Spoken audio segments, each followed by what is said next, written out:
Good evening, everybody, and welcome back to our season finale of Beacon, the Alien TTRPG live play that we do here with the Stream Punks. We're starting a little bit late today. Lisa's just going to have to join us a little bit later, but we're going to go ahead and kick things off this evening and get into our finale. So, thank you for being patient with us. Just as a quick heads up to everybody, this season really was made possible not only by you, the Aux crew, but by the generous and wonderful support of our sponsor, Demiplane, who has sponsored us for 12 episodes. So wanted to let you all know that the Demiplane Nexus is up and live and has been a big support of the Stream Punks throughout the entire season. You guys have shown them that it's totally got value, and sponsoring us was the right thing to do. So thank you, Aux crew, for that. I wanted to remind everybody that we are having a giveaway tonight. So during the break, there's going to be the final 2 codes given away for the Colonial Marines Operational Manual that is available over on Demiplane. Also, the pre-orders for Heart of Darkness has opened up. So if you want to run an alien campaign, you can use the core book, and you can use there's a campaign that starts in the operations manual of the Colonial Marines, but Heart of Darkness is also a great spot to start your campaign. So definitely check it out if you haven't gotten a chance to yet. Also, as part of our sponsorship deal with Demiplane, I am going to be opening up a game to run on Demiplane campaign for anybody who wants to come play. It's going to be a one-shot of Alien, the TTRPG. More information of that will be announced. It is a pay-to-play kind of situation, but we'll have details popping up to let you all know when that's happening. But if you are interested in coming to play, it is going to be cinematic, not campaign like this. So be sure that you're cool with cinematic play, because it's going to resemble the Alien movie a little bit more than Beacon has. Just be aware. The Sam's expression says it all. Although, to be fair, and to your credit, Sam, the first time we ever played Alien together, it was a cinematic episode that was much more like the Alien films, and you did great. In fact, I think you were the last survivor. I think you were the one that got away. Competitive survival. It was very fun. It was a lot of fun, and Alex Ward almost got away with everything. Almost. So definitely check that out. Thank you so much, and we'll have more information coming up soon about that. And if you hadn't heard yet, we are imminently returning to the world, the universe of Star Trek, and pretty soon you are going to start seeing on Monday nights over on Cryptic's channel, Clear Skies Perseverance. So stay tuned for that. We're going to be having our preview Session 0 game that Elisa has been staging and is going to be hosting pretty soon. I think actually next Monday is our Session 0 for Clear Sky. So next week at this time over on Cryptic, Star Trek Online, will be the first session for Clear Sky. It's wild. I love that it feels like a homecoming. I can't wait. And it's going to be exciting for me to be a player this time. For anybody who's asked if we are leaving QueueTimes, no, we are not. You can look forward to some more Streampunks content coming up to be announced soon here on QueueTimes. So stay tuned for that information as well. We're going to also be having some exclusive stuff that is going to get revealed to folks during this period between now and the premiere of Clear Skies Perseverance. So if you are a supporter, stay tuned. Look at our coffee and our Patreon. Coffee is kind of where we're angling and trying to like shuffle people towards. But if you prefer to support on Patreon, that's totally cool. We're still doing updates there as well. But stay tuned, because we're gonna have more info coming out. I'm trying to think. I think that's everything I've got to announce tonight. Yeah. Just stay tuned to our socials, because we'll keep blowing stuff up. All right.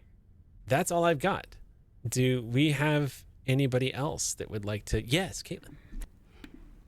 You should, if you have a few minutes of a break sometime during your day, during a coffee break, brushing your teeth in the morning before you go to bed, check out Thin Places Radio, which is a 10 minutes or less of radio show from nowhere. I produce it with my absolutely fantastic collaborator, Kristen O'Neill. She is the voice and the writer of the show. It is lovely. It's just a big ball of love. I love it so much, and just some big things are coming.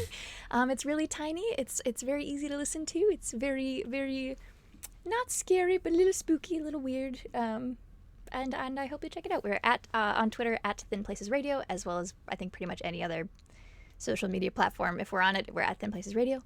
I think that's all the things I have. Okay. And I just have a new episode of Dungeons and Dragons comes out tomorrow. We talk about the OGL as well as a dungeon master who tried to trigger his party on purpose, and a game furniture company who will check out the podcast. That takes me back. Back to the early 2000s, late 90s. Oh boy, good times. Oh yeah, it's a lot. Good times. I if nothing else, I came up in a time where I learned what not to do as a GM. So, to all the jackass GMs that I had in my past who did that stuff, thanks. Screw you. All right. Anybody else? Yes. I mean, I'm a crit roll generation RPGer, and I've had most of my experience on stream, meaning that I got to learn from the best and loveliest people. Not as a flex, just, I'm real glad I learned from y'all. Better for it. But I'm also better from hanging out with other lovely people, in addition to my usual may contain science streams. Tomorrow's is going to be wild.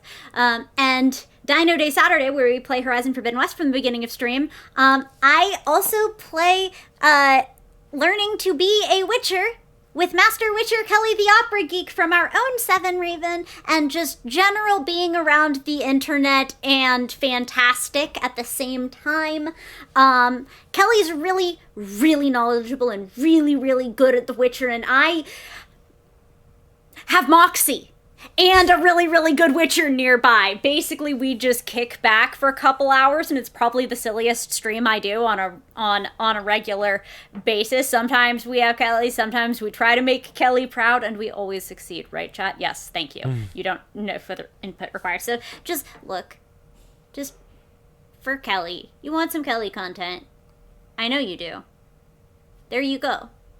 Do it. But first, it's the finale. It's the finale, y'all. I'm not going to be scared anymore. I just have to make it a little longer, and then I don't have to be scared anymore. I might be dead, but I won't be scared. Oh, boy. I'm so excited. No more scares. Famous last words. Let's go ahead and jump into tonight's finale of Beacon.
All right.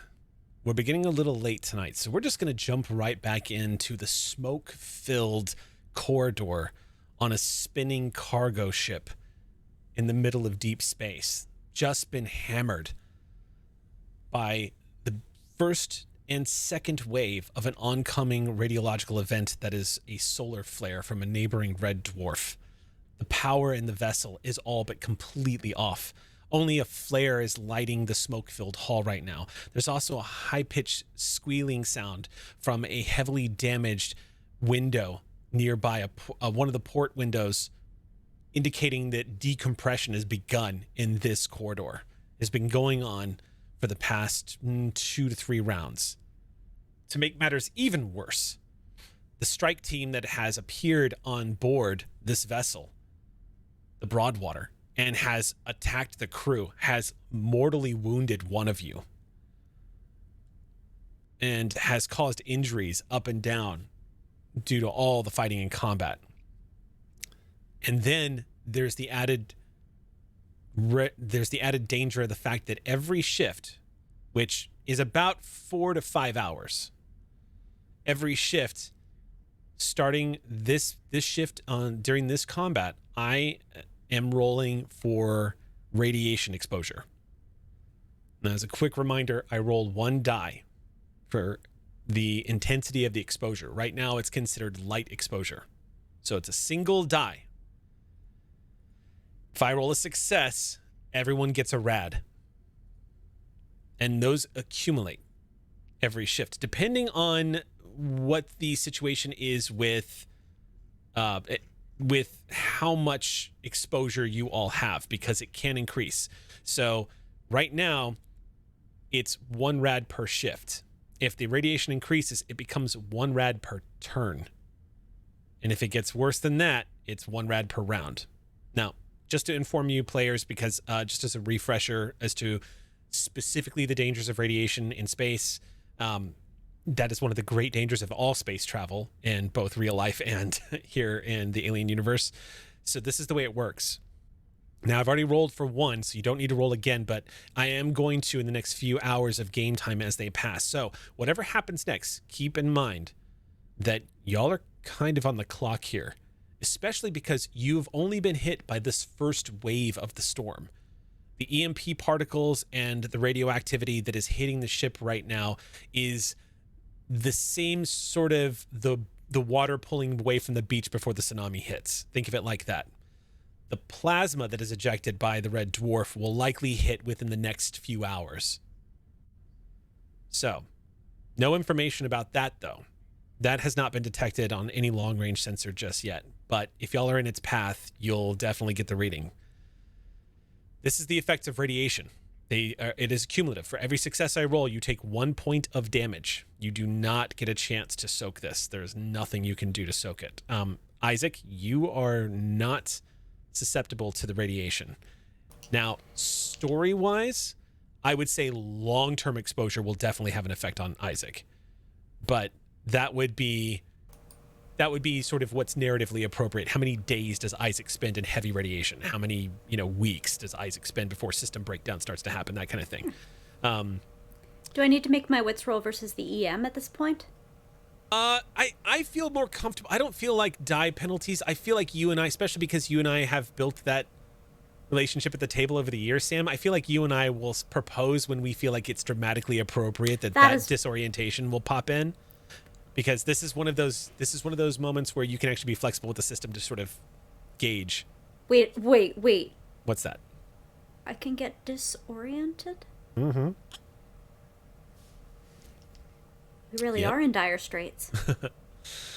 Once you become radiated, recovering takes, you have to remove yourself from the danger, and recovery is about 1 rad per shift that you are outside of the radiation. You heal. So the health damage will disappear. However, every time you heal, I roll those dice again, however many rads you've accumulated. And you can only accumulate 3. But I roll however many you've accumulated in a roll. And if I roll any facehuggers on those dice, the point of radiation you have incurred is permanent. It never leaves your character. So there is a real danger. But right now, y'all are just at the threshold, and I did not roll a success, so everyone is okay at the moment. The ship has protected everybody. Now, currently, laying on the ground, you have 1 shift's worth of time according to the critical hit you received. Tig, your arm is basically tattered from machine gun fire and is limply hanging to your side. You are on the ground unconscious. One of the crew members, the XO, specifically the XO, she is currently next to you, Lindsay Smart. The last thing she said to you before you blacked out was your arm, and you started looking down after having brief images of Gemma telling you to snap out of it, and then you lost consciousness. At about this point, a few seconds pass in the corridor, and where Martha is positioned, she kind of glances out from her hiding spot, holding her rifle and getting ready to check, sees that the guy that was creeping up on her has been also gunned down by the full auto fire that Tig sprayed down the hall, with a reminder of four successes. There's a brief moment of calm and quiet in the corridor. And then Martha calls out, "Clear! Tig! She's down!" Oh, fuck. And Martha starts running in your direction. Heavy boots leaping over the bodies of these fallen assault team members and comes charging up, kneels down next to Tig and just goes, "Oh, fuck, this is bad. Help me get her up." And as they start to help, she goes, whoa, wait. And I'm going to roll for Martha because Tig's arm does horrible things as you are lifted off the ground. It is clear that it is not fully attached. So Martha's going to make a check real quick. And manages to stop herself, has seen some combat wounds in her past. And she goes, "Hold on. I'm going to need you to hold her arm." Oh, fuck. Oh, yeah, right. And then slowly the two of them pick you up. Pulls the gun off of, like, the strap of the gun off of you, just kind of angles it, moves it just gently around, and they start quickly moving you back towards the med bay. Back at the med bay, you hear silence has fallen in the corridor, Albright. No more gunfire. You do hear a couple of small shouts, and then there's moments of quiet. At that point, looking up at you, Shinzu looks questioning, and he goes, "I don't hear anything anymore." And then you hear, "Doc!" Oh, no. He's just gonna push past everybody, get to the door. Door opens up. As soon as the door opens up and you step out into the corridor, you see what looks like a darkened corridor that is almost completely pitch black. The only light is coming from this hellish red glow in the middle of a cloud of smoke at the end of, like, I would say close to about 40 to 50 meters down the corridor. And you can see the dim glow of starlight coming through those small windows on the side of the ship. Dark shapes are moving towards you, and you can hear Martha's desperation. "Doc! Doc, we need your help now! Tig's been hit!" Tig! It just runs down. He's bringing a gurney. Make a move check. Yep. Okay. Here we go. You are at -2 dice. Yep. Oh, and I'm not good at that. Okay. Let's see. Come on. So that's only gonna be 3 dice. Here we go. That is 1 success. 1 success. You managed to run at full speed down the corridor without tripping and smashing and slamming into things. And instead, when you get there, you see this horrible sight. Tig is completely unconscious, and her head is kind of lolled off to the side. You can see that she's trying to fight to remain conscious, but it's very much in that sort of like that zone of somebody whose eyelids are fluttering, but their eyes have rolled back. It looks haunting, and you can see blood is all over her. The first officer, Lindsay, is cradling her arm, and you can see by the way she's holding it that Tig's body isn't fully supporting the arm right now. You don't know in what kind of shape she is in, but Martha is looking at you wide-eyed. All right, now nobody worry. We gonna fix this. Tig is resilient. I'm just gonna do some immediate first aid as I'm taking her, as they're carting to. Without having to make a roll, you immediately check the wounds. Her arm is still attached, but you can see that it looks like a perfect line of gunfire has basically just traced up her arm. You have to imagine that the bones have been pulverized. It looks like that arm is completely useless, and she is undoubtedly bleeding out right now. It is, from your assessment, just looking at it, a lethal wound without being cared for. She's got maybe 2 to 3 hours before she dies. Yep. So first thing we're gonna do is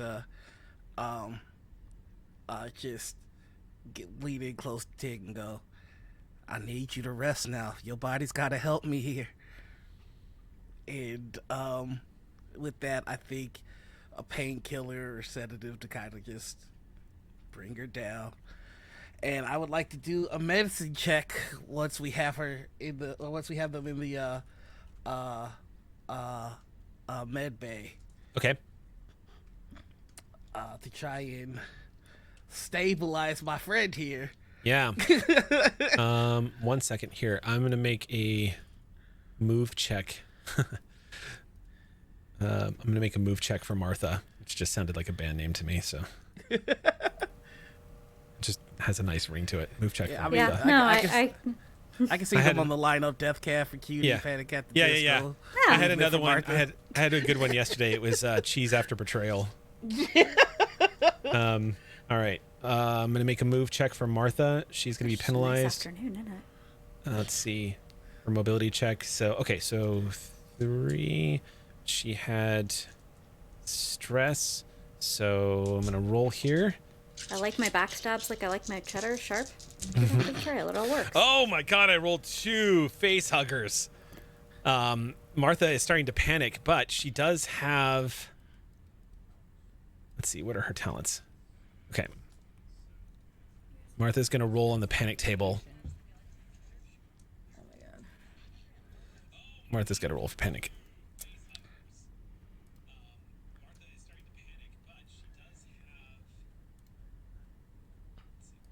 I can hear my echo. I'm listening. I'm like, wow, it sounds like something really intense is happening over there. All right, so let me roll for panic here.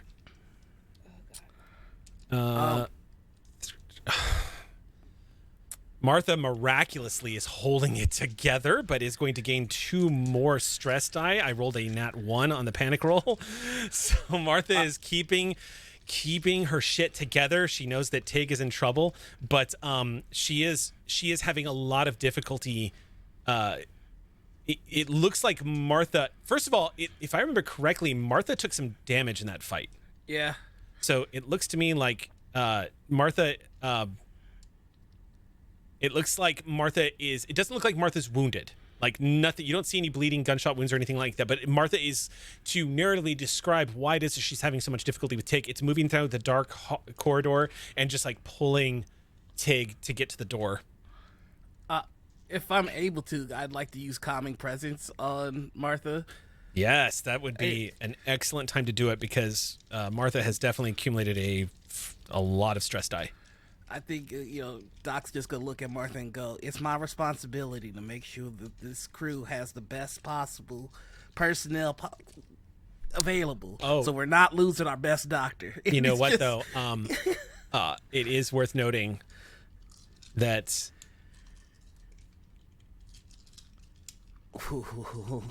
So nervous. I am going to say that seeing Tig shot is going to give you 1 point of stress, Doc. Oh, absolutely. I am now at 5 stress. So everyone is keeping it together. All right. So you are going to. All right. So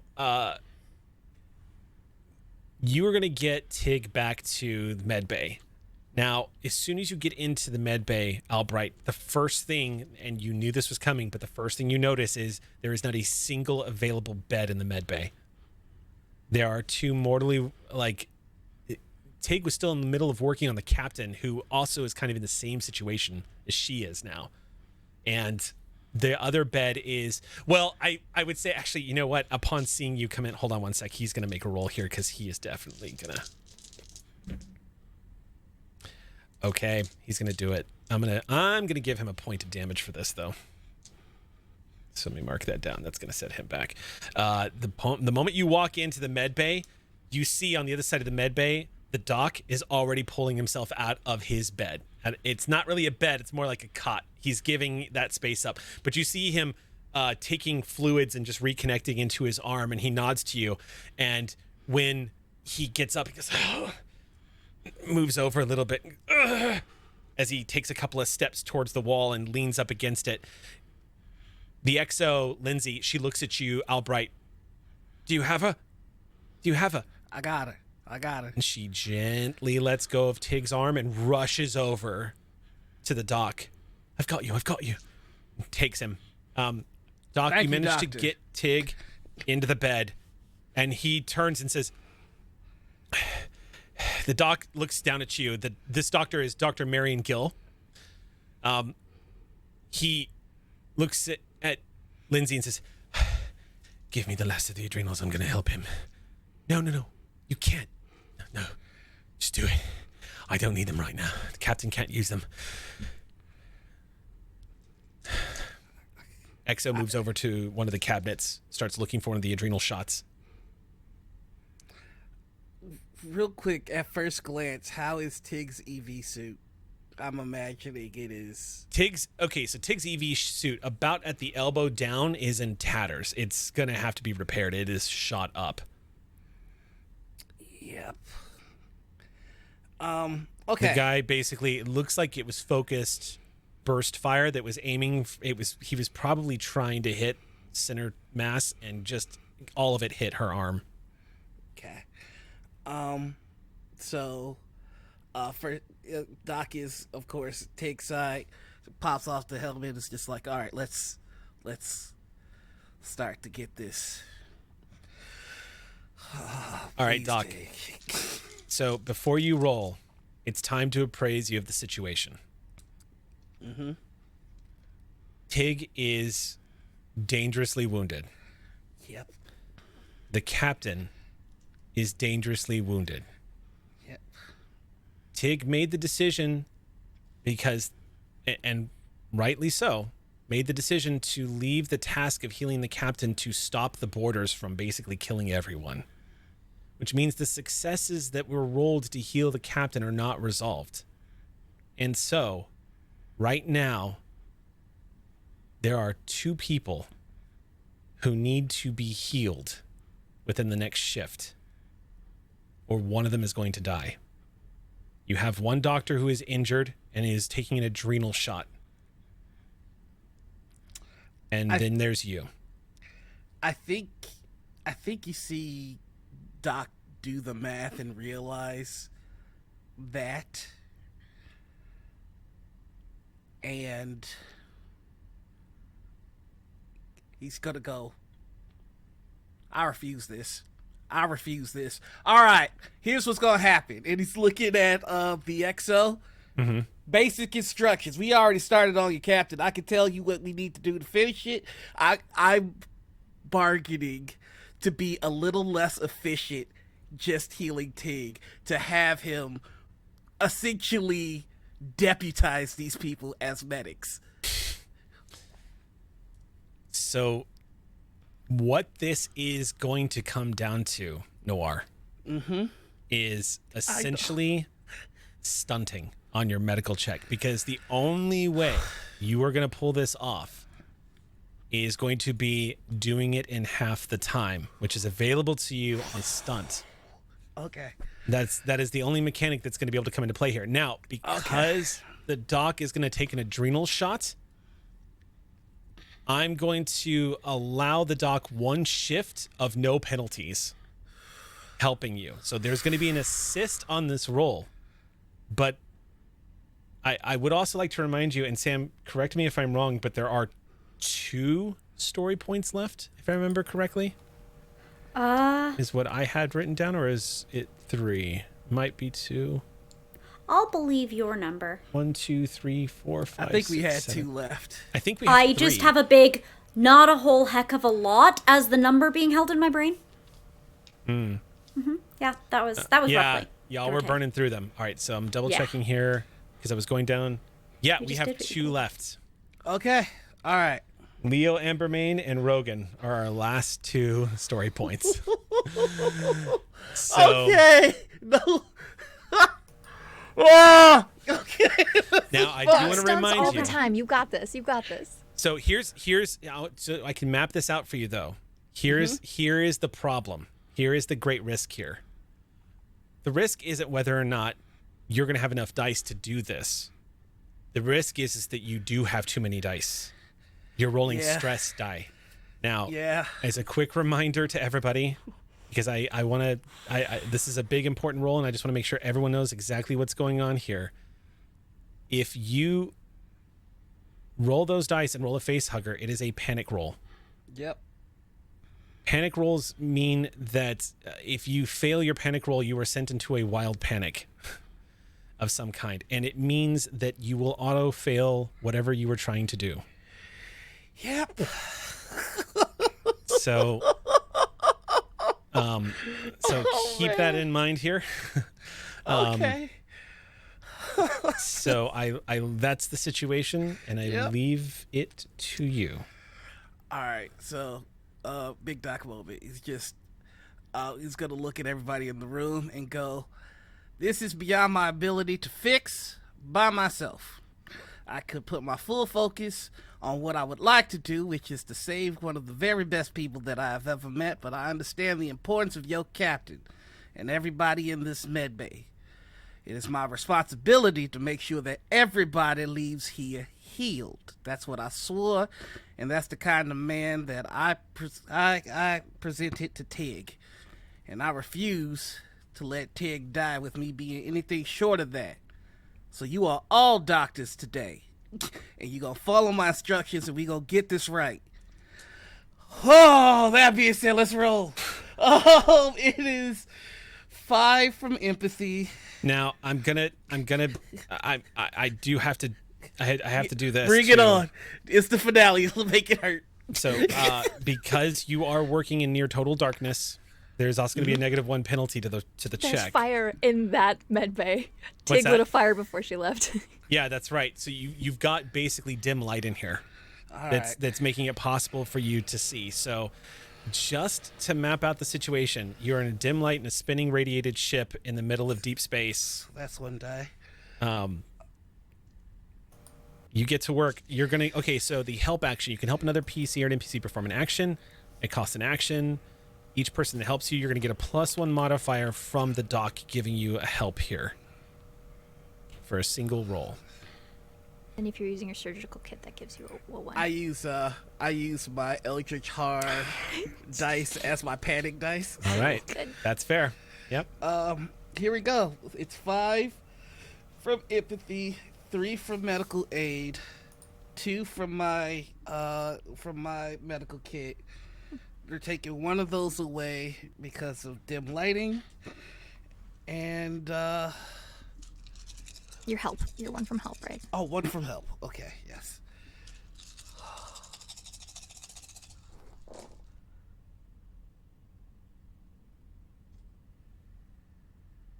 Okay, this is gonna be the first time I do this campaign. I would like to push, please. You're going to immediately gain an additional panic die. I understand. Due to compassion, I get to push twice on anything involving empathy. Oh man. Okay. Would you like to use a story point?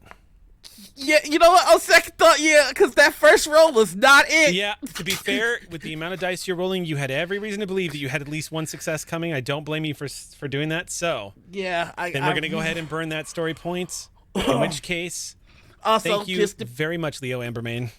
just to be honest, when you push, does that also reset what you rolled on the stress die? Did you roll a facehugger on the stress die? I did roll a 1 on the stress die. So if you roll a 1 on the stress die, you cannot push. Okay. You have to immediately make a panic check. All right, let's make a panic check. What am I So rolling? anytime you push the die and you roll a 1, you immediately have to make a stress. You have to do, yeah. Yep. All right, what are we rolling here? So you're rolling a d6, and on the d6 you have to add you roll a d6 and add whatever you roll to however many points of stress you've accumulated. All right, so I rolled a 1, but that plus is 5. You succeeded. Then you succeeded. You succeeded. Oh! I'm sorry. That's a success, baby. You did. Oh, okay. You succeed by 1, and you do not go into a full panic, which means that I am going to let you make a second attempt. Okay. Give me a sec here.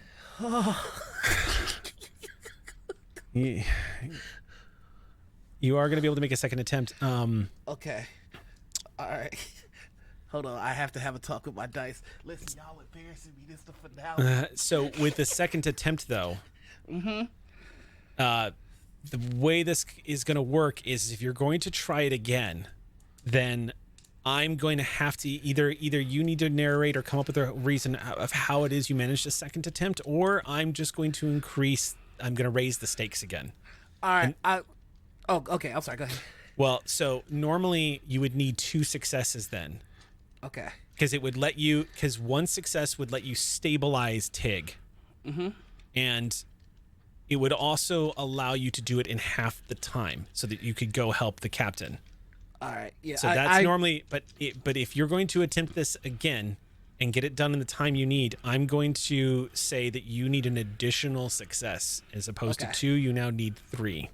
All right. We can do this. Now, your story point that you just spent is only just now coming into play, though. So do keep that in mind. So you did not burn that for nothing. You still have it. So you're getting an auto success right now. It basically means you're back to where you started, where you just need to get that multiple successes in play. And okay, my baby's gonna behave this time. I only got 1 success last time, but that wasn't good enough. All right, so here we go.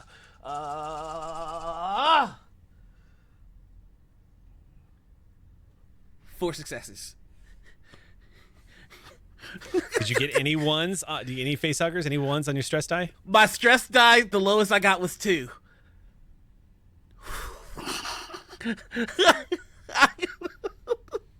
I can.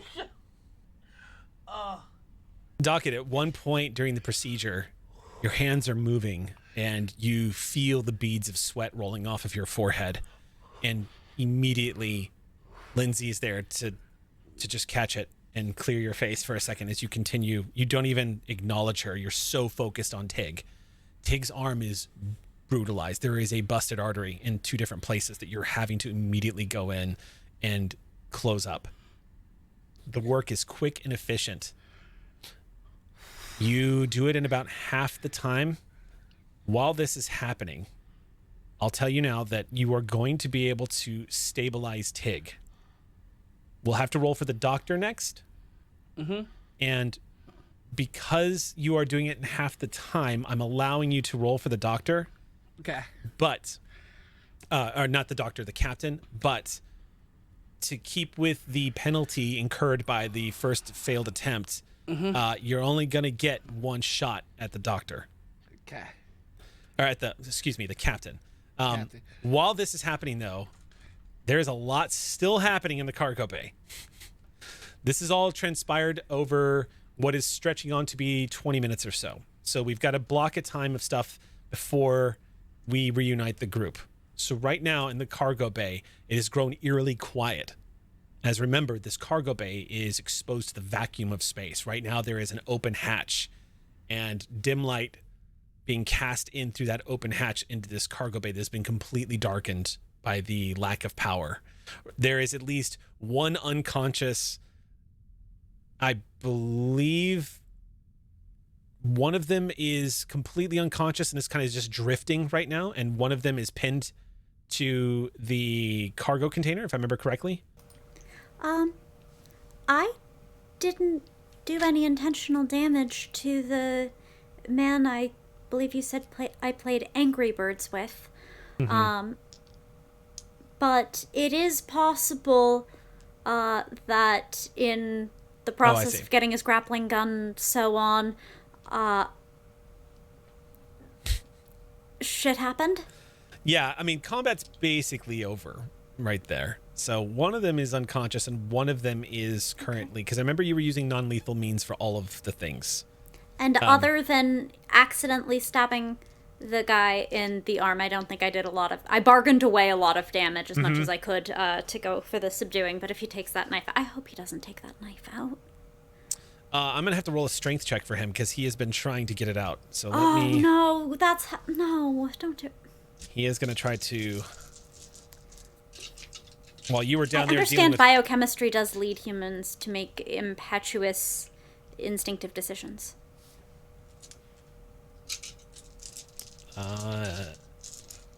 He is going to... Oh, actually, yeah. That's right. He's got panic dice. I forgot to track his panic. He gets the knife out. I roll 3 successes. He just rips that right out. Isaac, about the time you are turning around after dealing with this guy on the wall, the dude that you left pinned to the top of the cargo unit, you see he's drifted away, and you watch, you've looked up at him just in time to see him sealing his suit closed with what looks like a small gun that's putting foam right on the top. He goes, and he looks over at you. Right now, that knife was the only thing he had. And it's drifting lazily right in front of him, and he lets the foam go and grabs the knife in front of him. And the two of you just kind of stare at each other for a moment.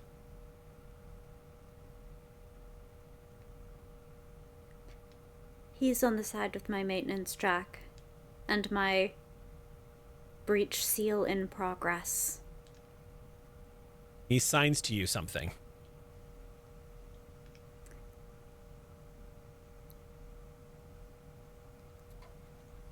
I'll take from context.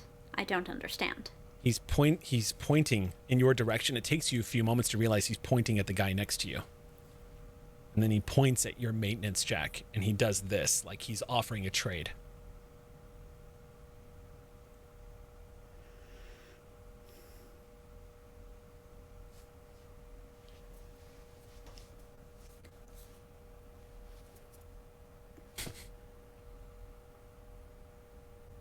And he points to himself, and then he points to the door. The hatch that's open.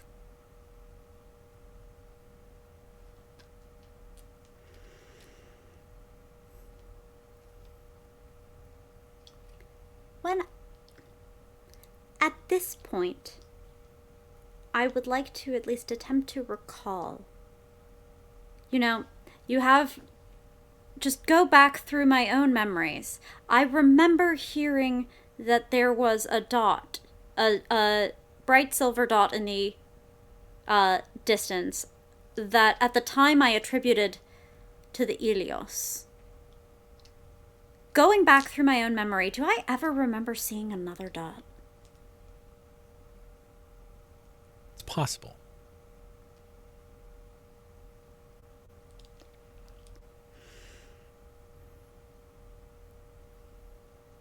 All right. I would like to tie up Angry Birds McStab Me with the slack from the grapple gun. And take the back, like rope him up and then take the rope at his back and prepare. So as you do this, the guy across the way, you see him slide the combat knife into a second sheath that he has on his hand, and he clips the button close, and he's going to make a move check and bounce over towards the ladder. Yep. It doesn't look like he's aiming for the high point, it just looks like he's aiming for the ladder, so he does get a little closer to you. He's going to make a move check real quick. Yes. It's the natural point of exchange. He... You hear the small thudding sound as he grabs hold of it and spins a little bit and gains control, and then he doesn't exit the port right away, but he does put himself in a position where he is just underneath the hatch and he's watching as you tie this guy up. All right. I am going to... If we are currently parallel with the ladder, we're going to be perpendicular so that this guy's back will have like the ropes I'm tying him up with will be a nice handhold by which the guy could catch a guy like he's swimming past. I'm going to just do this as a flyby. Okay. If I can. So you kind we'll of see like how graciously I do it. tossing that guy as you're moving Rather over than to try to land at the ladder, I will let him go when I'm halfway You're not for in this combat. guy to pick up. I wouldn't say that's a roll. You're not in combat, so there's not really any reason to have to roll right now. You just kind of stage it so you push yourself off, and as you're drifting aside, you push the guy about the halfway point as you drift across the way.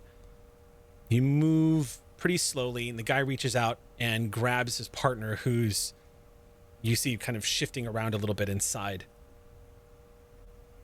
You make it to the other side, and you grab your maintenance jack. But what raises your hackles the moment you grab the maintenance jack, Isaac, is as you come to a stop and swivel about, he hasn't left yet.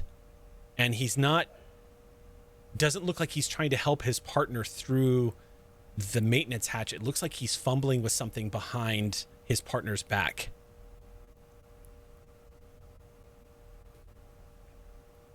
Did I feel anything when I was tying his partner up? You didn't feel... No, he's wearing like light fitted tactical gear. It looks like the EV suit looks like a light fitted tactical gear. It does have a lot of pouches all over him, but you didn't see any knives or guns sticking out.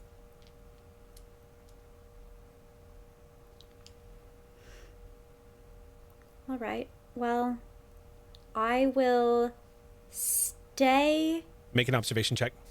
gripping on the webbing. As you are Just watching looking. this, Yeah, make an trying to observation figure it check. out. Did you succeed? 2! I see the best I've ever done scene ever, which makes sense because it's like that whole like Ridley Scott lighting scene, and they're in the light shaft. I can't stress this enough, Sam. Of all the observation checks you rolled in this season, this was the one you did not want to fail. See, the others didn't matter. This is I made it once, and that's all. Because as you're watching this, you're trying to understand what you're seeing. You're like, is he cutting him loose? Are they going to climb out together? And something catches your eye, and you glance over as you see this guy's arm kind of pull off to the right. As that happens, you see the unmistakable glint of metal flipping across the lighted area. It is a grenade pin. You just see it tumble end over end as it drifts towards and disappears in the darkness on the other side. And a few moments later, he puts his boot to the back of this guy and starts to kick him in your direction. And the guy looks like he is trying his hardest to get out of the tie-up job you did on him. For all intents and purposes, looks like he is in a full panic. All right, I don't know whether this is a heavy machinery check or what, but there are a bunch of different kinds of grenades. Martha has most of them. There's the flashbang one. There is the combustion one. And I don't know, there's probably another. I feel like there's another one I'm forgetting, but explosives aren't my area of expertise. But thinking at least to the principles or whatever, I've heard, which, if any of those, can go off in a vacuum? You're not sure. All right. But you get, this is because you made your observation check, you actually get to take a single action before an initiative roll is made for the attack. Okay.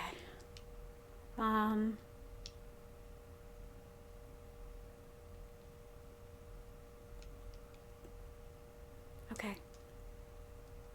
I don't think I can get it in a way that doesn't blow me to pieces, if indeed it's a thing that can blow me to pieces. So then I want to catch this guy and get cover behind the crates with him. Okay.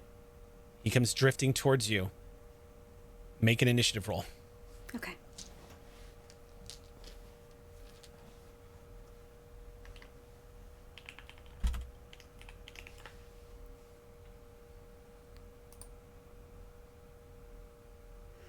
Three.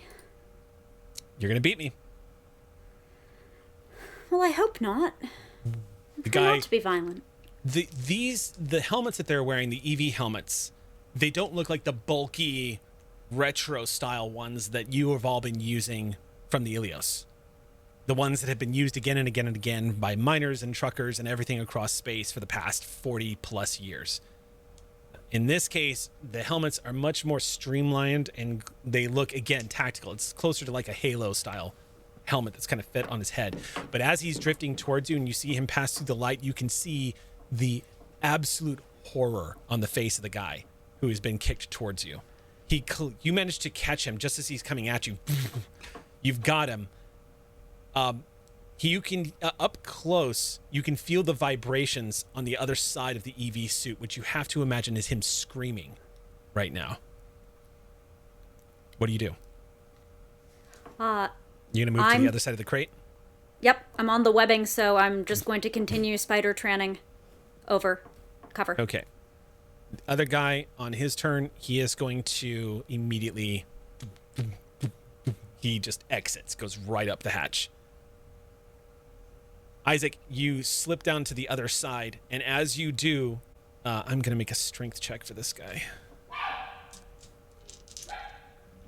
There's no sound in space. You can't bark in space. It's the rule. Isaac, you see crystallization starting to take place on the inside of this guy's helmet as he gets on the other side. And at that moment, you notice that there is a small wisp of air that's leaving the back of his tack suit. As you get him to the other side, there is a muffled...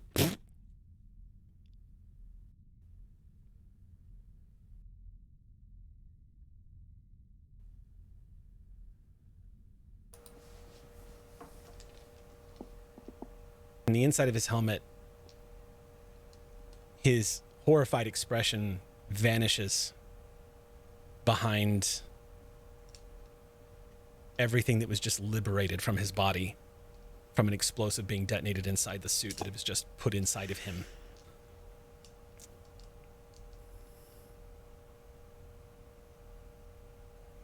And you see the crystallization effect immediately freezing it all onto the glass as he just bounces in your hands for a moment.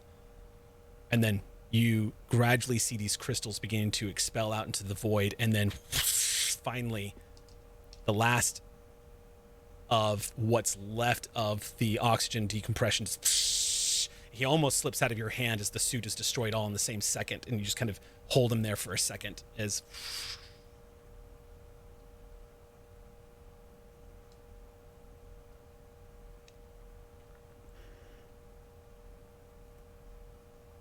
If I wanted to, I could go and I could bolt gun that man to the outside of the ship and let him ride the solar flare that way. You did, doing the calculations in your head, you could absolutely catch up to him. But that doesn't save my crew.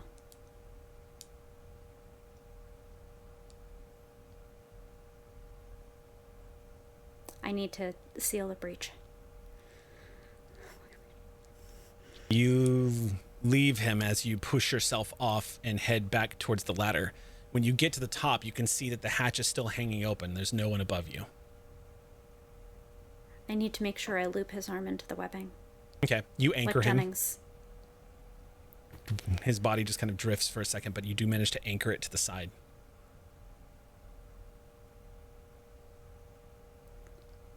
I don't see another dot when I look out. Do you want to look out? Make an observation check.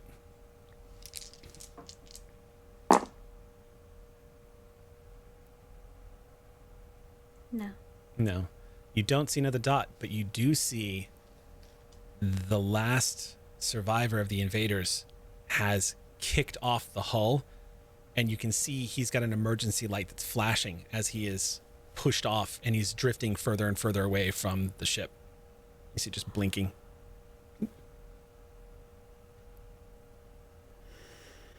He's currently looks like he's traveling He's probably about 70 to 80 meters away already.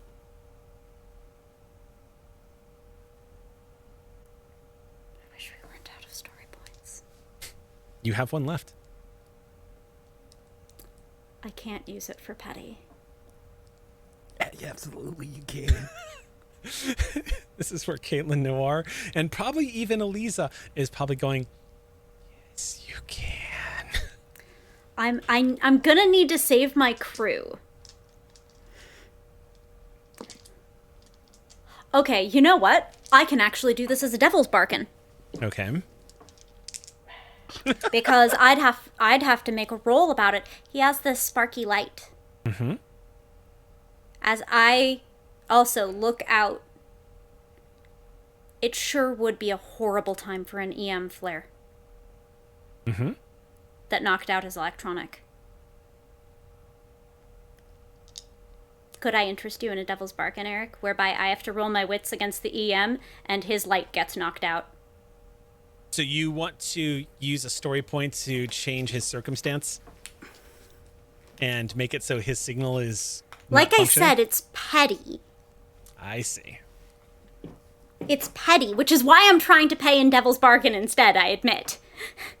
'Cause you said we know each other so well at the same table that we have an instinct for the dramatic and when we might call for this role.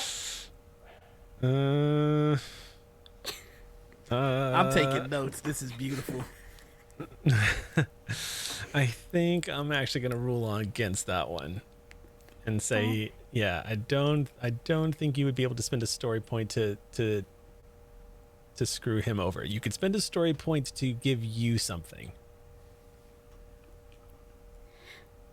If you wanted to do something spectacular for you that would ruin his day somehow. If circumstance did it, that's one thing. Isaac is not about to build an EMP. Sam is not a nice person. Isaac is out here trying. Well, if you want, you can... This is Data's dilemma. When Data was taken captive and was being told to go sit back in his chair, and he was running up against his ethics and morality, he realized in that moment that this man was going to continue murdering people if he didn't do something. So it's sort of the same situation with Isaac, and there's no right or wrong answer here.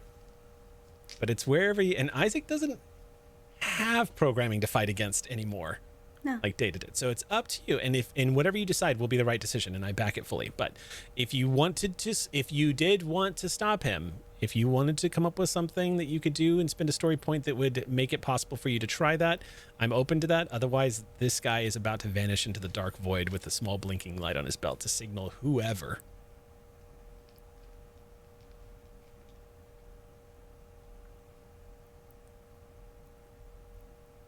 The time to strike is now. Give it to the anger. Why would I prove that I'm everything they fear? Oh!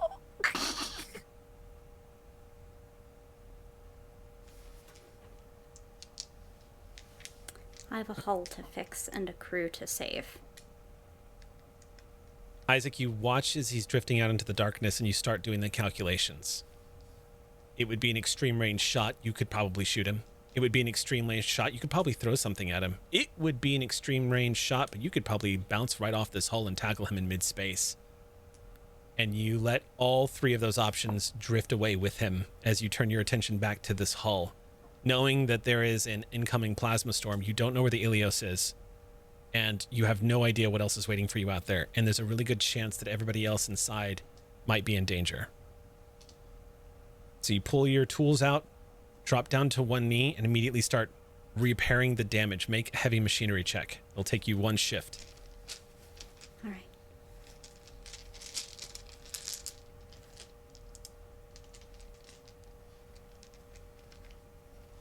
Let's see, there's the 3, and then I have the maintenance check.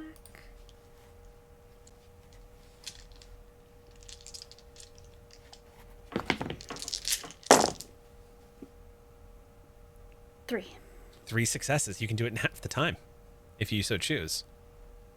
I believe I will so choose. Let me see what there's one. I get one more now. Yeah, there should be the other for heavy machinery plus one later to related rolls.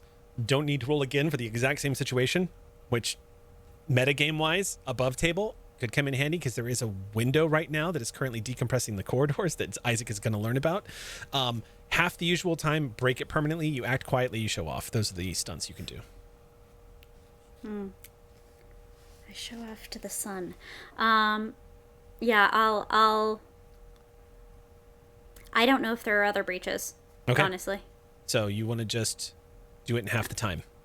I'll do it in half the time and gain Plus a plus one modification to a later skill roll related to this one. This will not be the last hull breach I encounter. No, you're probably going to encounter a few. I mean, just judging from the fact that you're becoming familiar with the damage the ship has taken at this point. You're also becoming very familiar with the ship at this point, having dug around in its guts a little bit and now repairing it on the hull. You light it up and just start immediately little sparks flying off as you start sealing up the breach on the outside and reinforcing it. Crawling inside, you begin to continue sealing it up. Back in med bay, it's actually going to be, y'all are going to actually line up when this is happening. Martha is watching all of this take place. She is also kind of like pacing back and forth and just going, Isaac, can you hear me? Comms are still dead. I'm going to see what I can do. Where's the bridge? There's no power. You're going to have to turn on the engineer. There's no power to the bridge. Fuck. I need to find Isaac. Martha, if you need to go find Isaac, then go find Isaac, but you bring yourself back here whole. She immediately hands the assault rifle over to Lindsay, who takes it and looks at her. And Martha looks Lindsay in the eye and she says, you see any more of those motherfuckers come through the door, you pull them full of holes. You understand me? And Lindsay just nods at Martha's ferocity. And then Martha you can see this focused anger as she steps out of the room and closes it as she straps on her pulse rifle, loads in another grenade and just cocks it and starts heading down the hall. Her hair's whipping around her as she moves down the dark corridor from the decompression, kind of stumbles against the wall for a second. And then you start seeing a yellow light start to flicker in the hallway for like emergency powers attempting to come back on and failing. And the door closes. Isaac, you managed to finish your repairs. And after finishing your repairs, heading back towards the airlock, about the time you reach the airlock, because I'm assuming you're going back the way you came, there's actually no way back into the ship unless you want to try to breach the door, which would expose the rest of the engineering section to vacuum. So otherwise, you have to go back out the way you entered, which that secondary airlock which you entered to on the front is now repaired. It will close behind you and seal. You can now head back down the length of the Broadwater and get back inside the ship where you exited in the first place. Yeah, right. So the way this would time out is by the time you get back to the airlock, as you maneuver down and you're about to start seeing if you can get inside because there's no power, you see just as you enter in, Martha has just finished suiting up into an EV and the two of you just look at each other for a second. And Martha immediately puts two hands against the window and presses herself up and sees you. And you just see this relief on her face. And you see her mouth the words Isaac when she spots you. She says, no power, opening manually. She says, wait right there. And using her technical acumen, she moves away from the window. And after a few moments, you see the door go.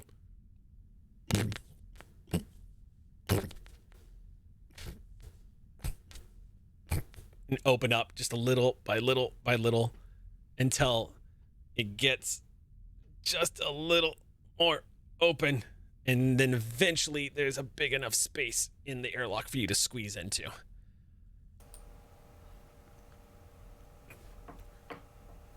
She gives you the thumbs up, and then, but you can see the expression on her face. Something's very wrong. And then she signals to help her with the crank to close the airlock door again. You just reach down with one hand, Isaac, as you see it's this wall unit where she's just kind of, you just reach over and go, and the door goes. She nods to you immediately and starts, pulls open a console. You see no powers in the ship. She closes it again. And then moves into the secondary airlock. And you see she signals to you that she has to manually close this one too. Yeah, I'll move in with her. Okay. And again, you two into the secondary emergency airlock. This thing only drops when there is currently no power in the ship. So it looks like the emergency airlock doors are being manually sealed. The danger to these airlock doors is when they're opened again and again and again and again. You don't have any technical equipment to tell you if there is a full seal on, so you just gotta trust in the equipment. But you get it as closed as possible, and she signals to you that she's going to open the outer door, and it's going to be a bumpy ride as this place has been exposed to vacuum, and there's going to be a pressure shift. She goes over, and the moment she starts cranking it goes, there's this burst of wind that comes.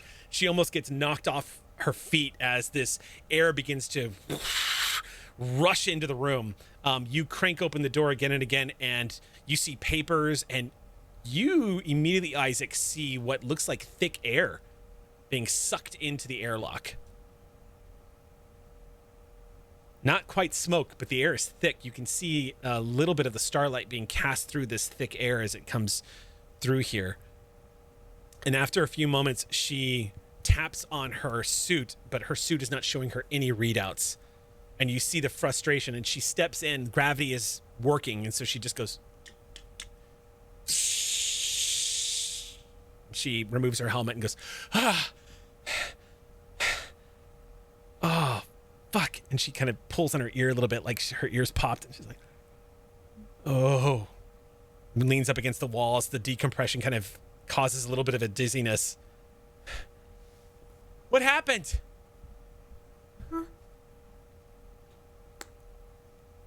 There is a... She taps on her ear. I can't hear you through your helmet.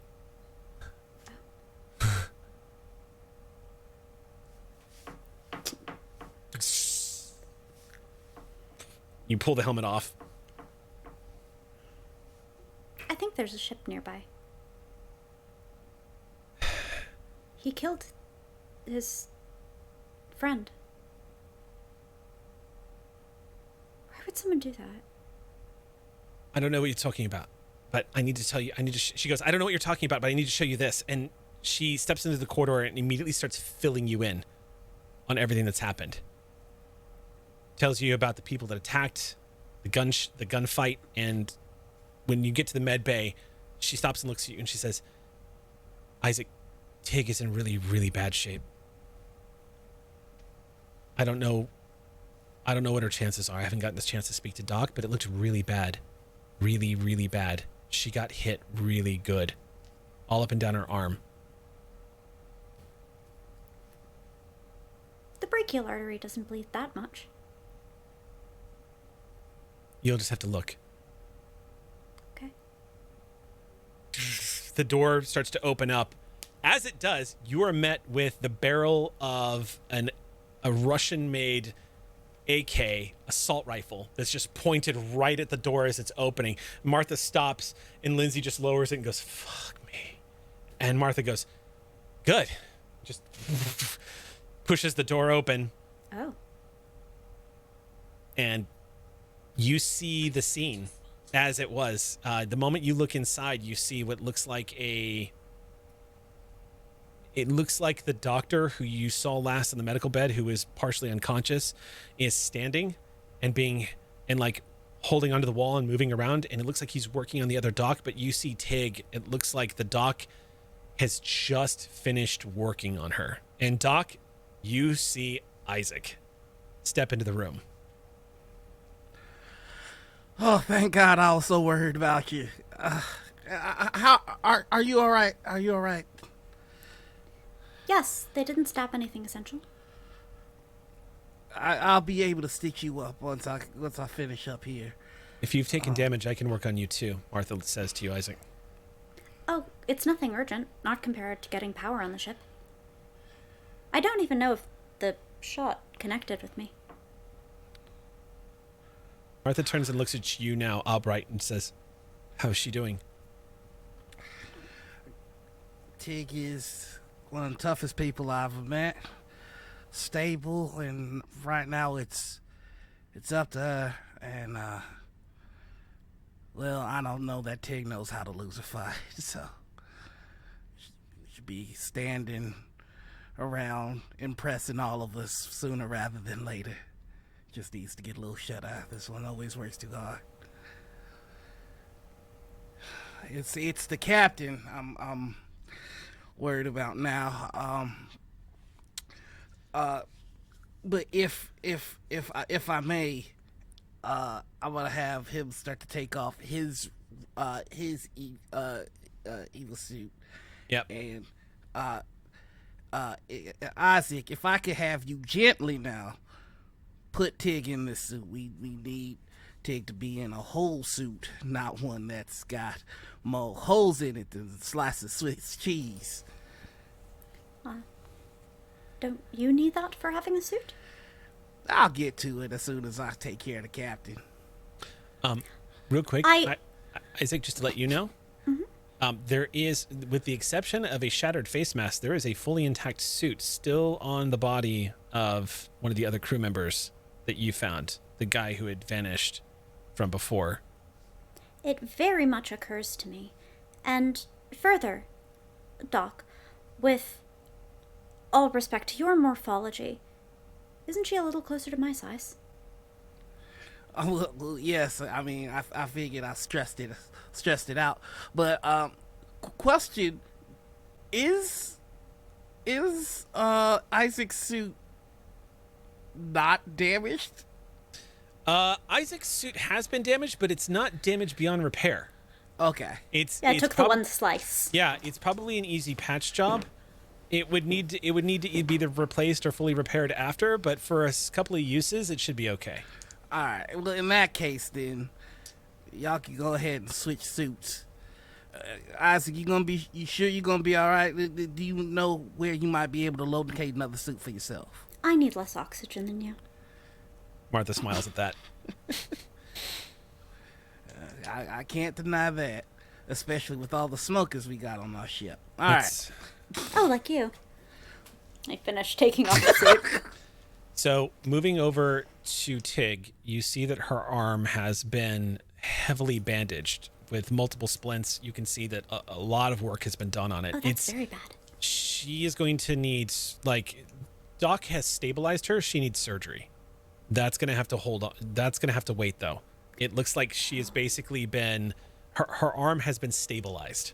That's very, very, very bad. Yeah, For all intents and purposes, her arm is going to be salvageable, but it is going to need to be essentially reattached and rehabilitated because of the damage that was done. That's going to require surgery. You're going to need the ilios' med bay for this, but it's a procedure after that. Getting all the pieces of that elbow bone is going to be like picking up ball bearings in a forest. Good times. I love jigsaw puzzles, so it all works out. As you manage to get Tig gently into the suit, Martha looks up at you, Isaac, and says, I guess the first thing we should do then is try to get the power back and find out who those motherfuckers are. Yes. Do you have a sense of what is still working? There is still gravity.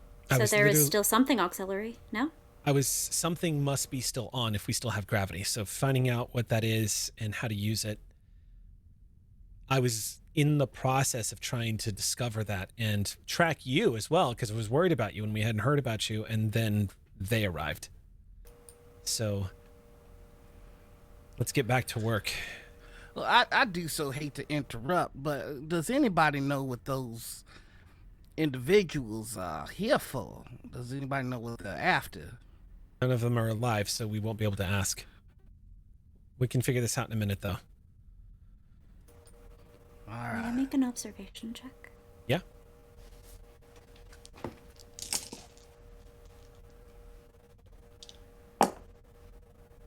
I like your sense of humor today.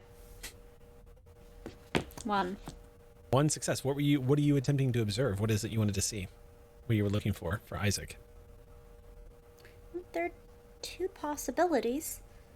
They came here for us, or they came here for them.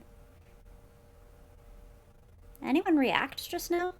No, everyone's pretty much staring, and everyone looks very serious and focused. Okay, thank you.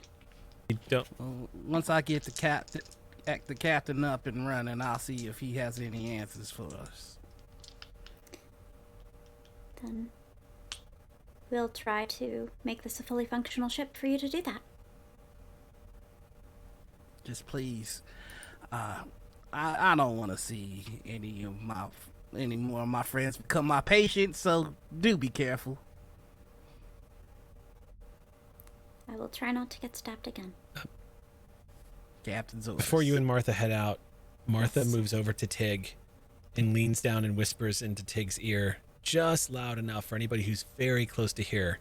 And you just, for those of you who can hear her, before she turns and leaves the room, you hear Martha whisper, "Good job, Marine,"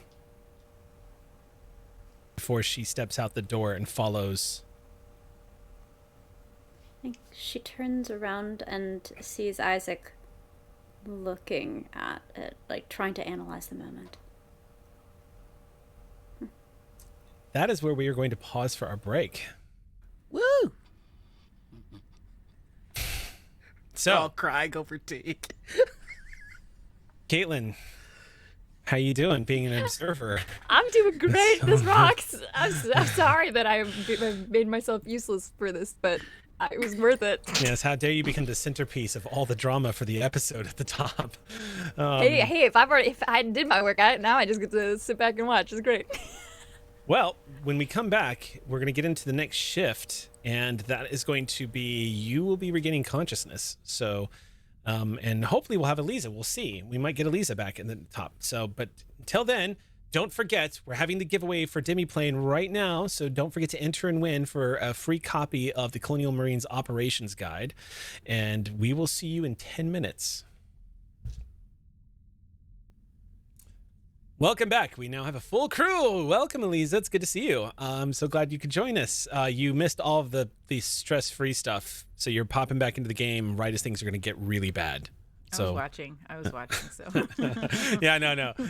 Sam's like, worse than that? No, but And as we jump back in, before we get back into the narrative, real quick, we have the winners of our drawing here. So these are the 2 winners who are about to get a free copy of the Colonial Marines Operations Manual on Demiplane. Congratulations to One Adventures of Tony. Congratulations, Tony. You got yourself full access. You're going to get a code that's going to give you full access to the Colonial Marine Operations Guide. So good luck to you, Marine. Also, a big congratulations to Thunder Cabbage.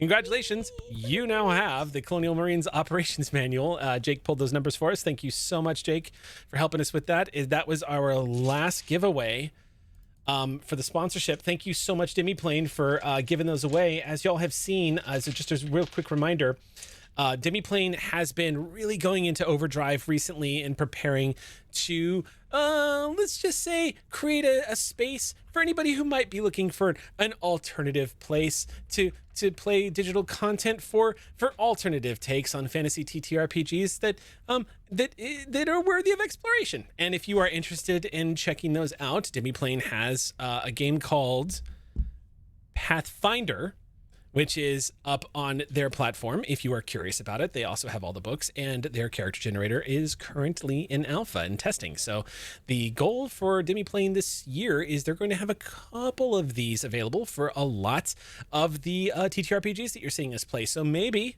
when we come back for season 2 of Beacon, we'll actually be able to use the Demiplane platform for all of our roles and whatnot, which would be really sweet.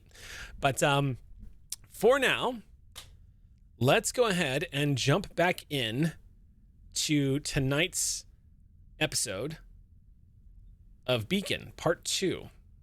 We just left the med bay. Now, I'm going to say that a shift will have completed so that we can pick up the narrative where people are waking up, reuniting.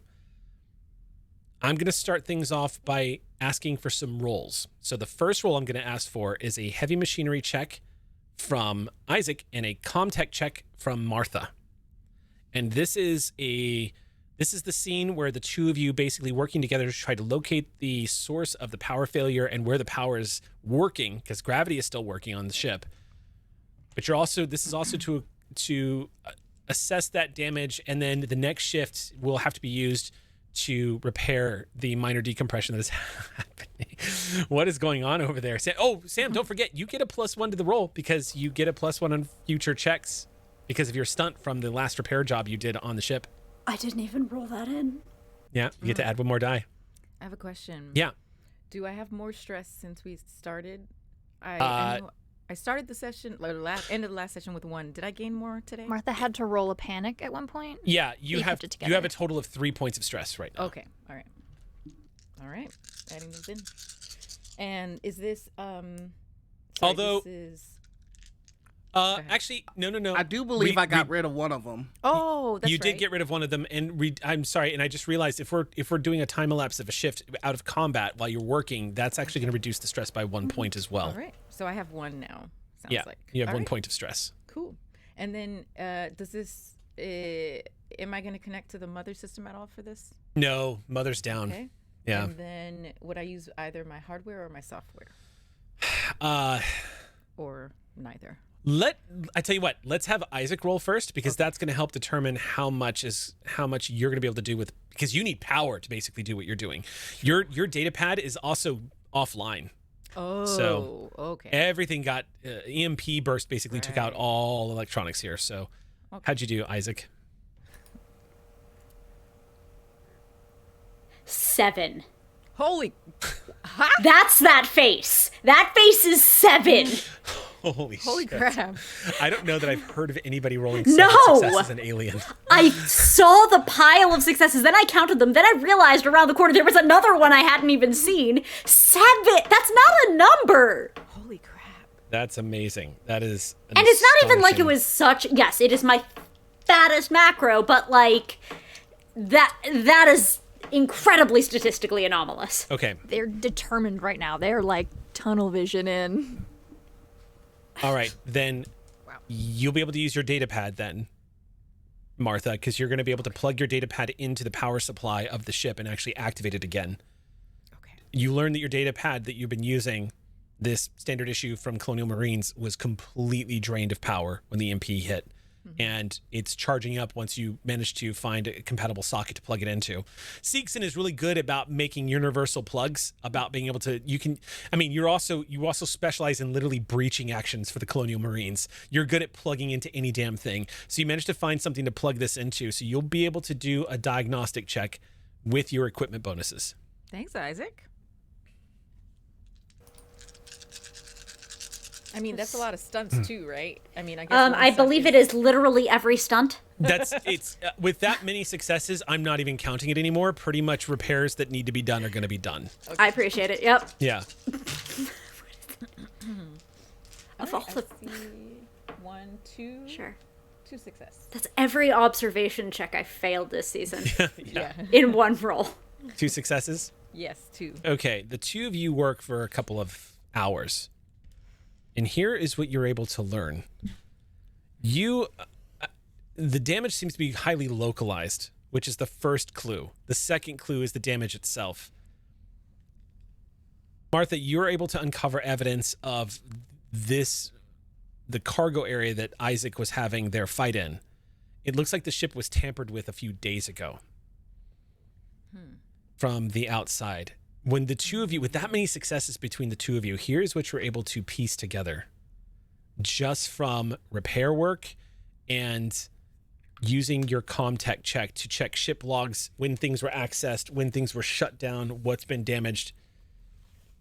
By the time y'all are done doing your repairs, you and Isaac both conclude that this strike team probably arrived a few days ago when they shut the power down and have been sitting here waiting.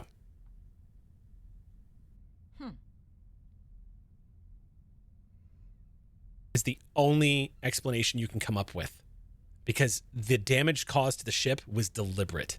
The two of you were able to uncover that the ship was sabotaged and that it was made to look like it was a simple power failure.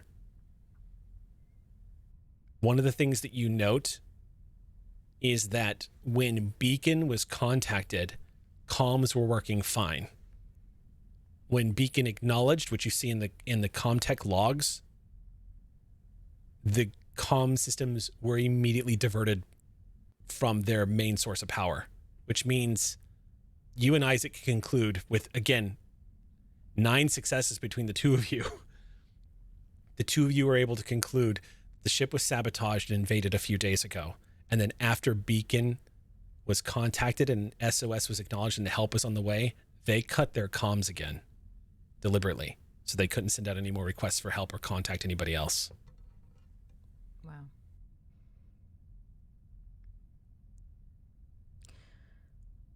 But as you're having this conversation and you and Isaac kind of looking at each other as you're both coming to the same conclusion, the emergency lights over you just go as you start seeing data readouts. Isaac, you set the tool set down and look around, and the Broadwater starts to come back to life. The engine begins to reboot. Computer systems start to come online. And you start gradually hearing the sounds of power being restored throughout the ship. Low hums. The computer systems coming back up online. Mother here, you see a lot of the data readouts as Mother is basically coming back online. And she is automatically checking all the systems. Quietly. Doesn't make all the noise that the Mother system on your ship does. Just very quietly scrolling up. And after a few moments, you hear Mother online. Communications online. Warning, decompression detected on main deck, walkway 2. Warning, decompression detected on main deck, walkway 2. Safety protocols are initiated. We should probably get over there and look at that, yeah? I'll take a look at a map. Was that my cargo bay? No, it looks like the corridor in which a grenade was detonated. Oh, yeah. As you glance I wonder at how it, that happened. I don't remember seeing any decompressions on my way out of the ship. I may have, I think I know how that happened. Doesn't matter, though. Doesn't matter how it happened. No, we'll just take care of that.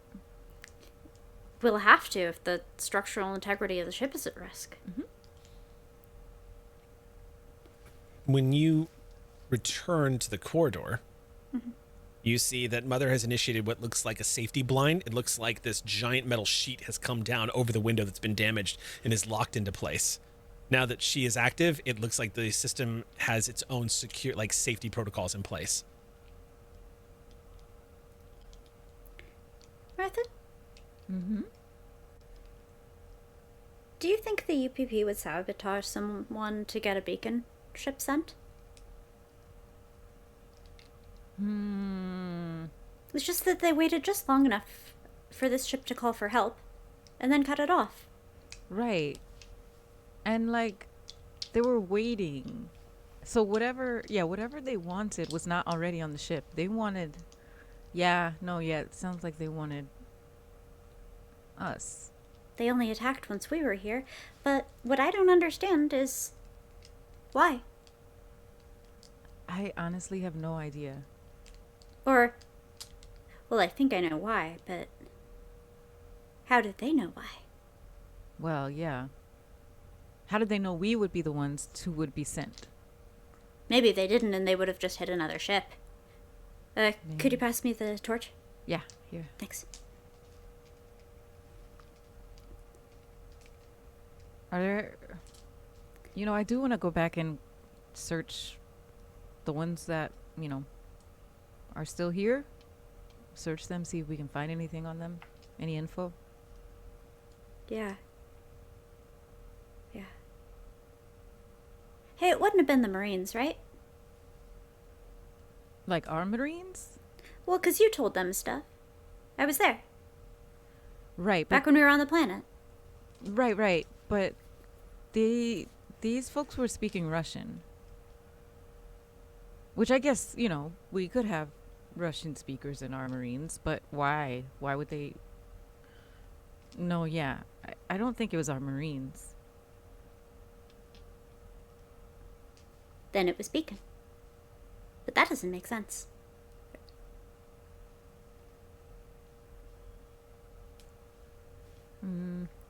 Okay, I'm lifting that up and then we should be done on this breach.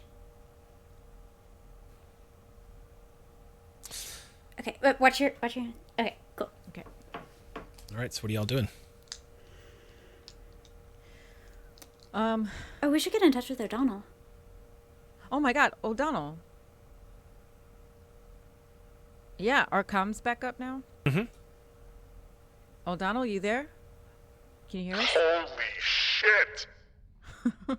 Oh my God, your voice. Where? You just hear the static kind of coming through as the signal looks warped and it just kind of like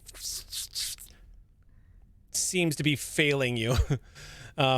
You can't really make it out what he is saying, but you can see that the signal looks weak enough that he can hear you. Okay, glad you're okay. They didn't hit you too. You just hear. And what about, we never found that other crew member who, I don't know if you were here when I talked to Lindsay about that. There was another crew member that went out to check on the hull and never came back in. Can you read me? You hear it coming through. Yeah, we're here. We read you. You there? Yeah. Thank God. Don't get attacked by a tactical team. You sound really weird. You sound really weird, dude. Is this the part where I say your mom? What? You sound like chipmunks to me. What is going on over there? Well, we got all the power and this stuff back on, but we were attacked by a tactical team that seemed to have invaded and was waiting for us to come. Okay. I'm guessing you weren't attacked, which is good. So, is this channel secure? Oh. Probably not very.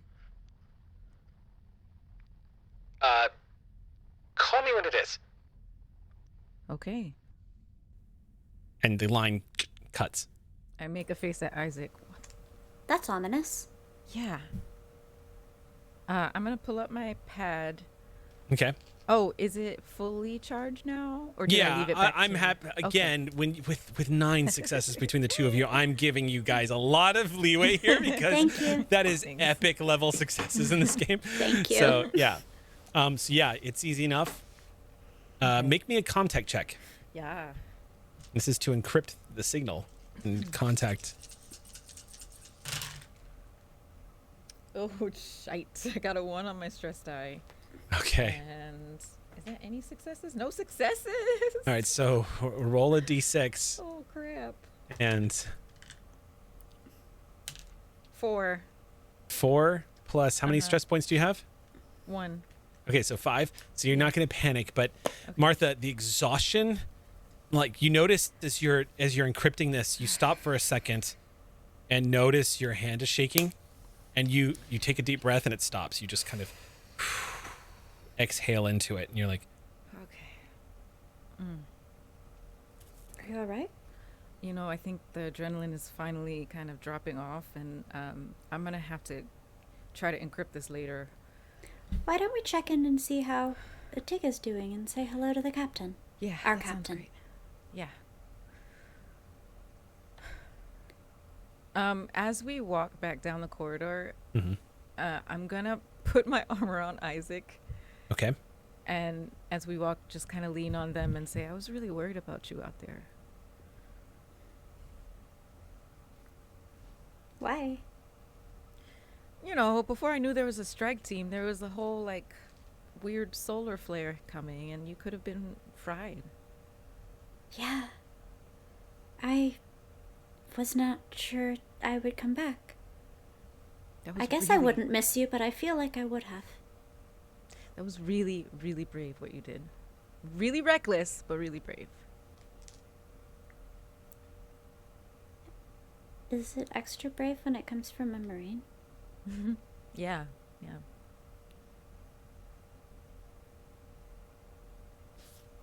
I'll hug you back. I forgive you for what you ever did to that hull. So you figured that out, huh? I'm very good at ships. It was really fun, I gotta say. I don't feel Humans bad. make no sense. Got the job done.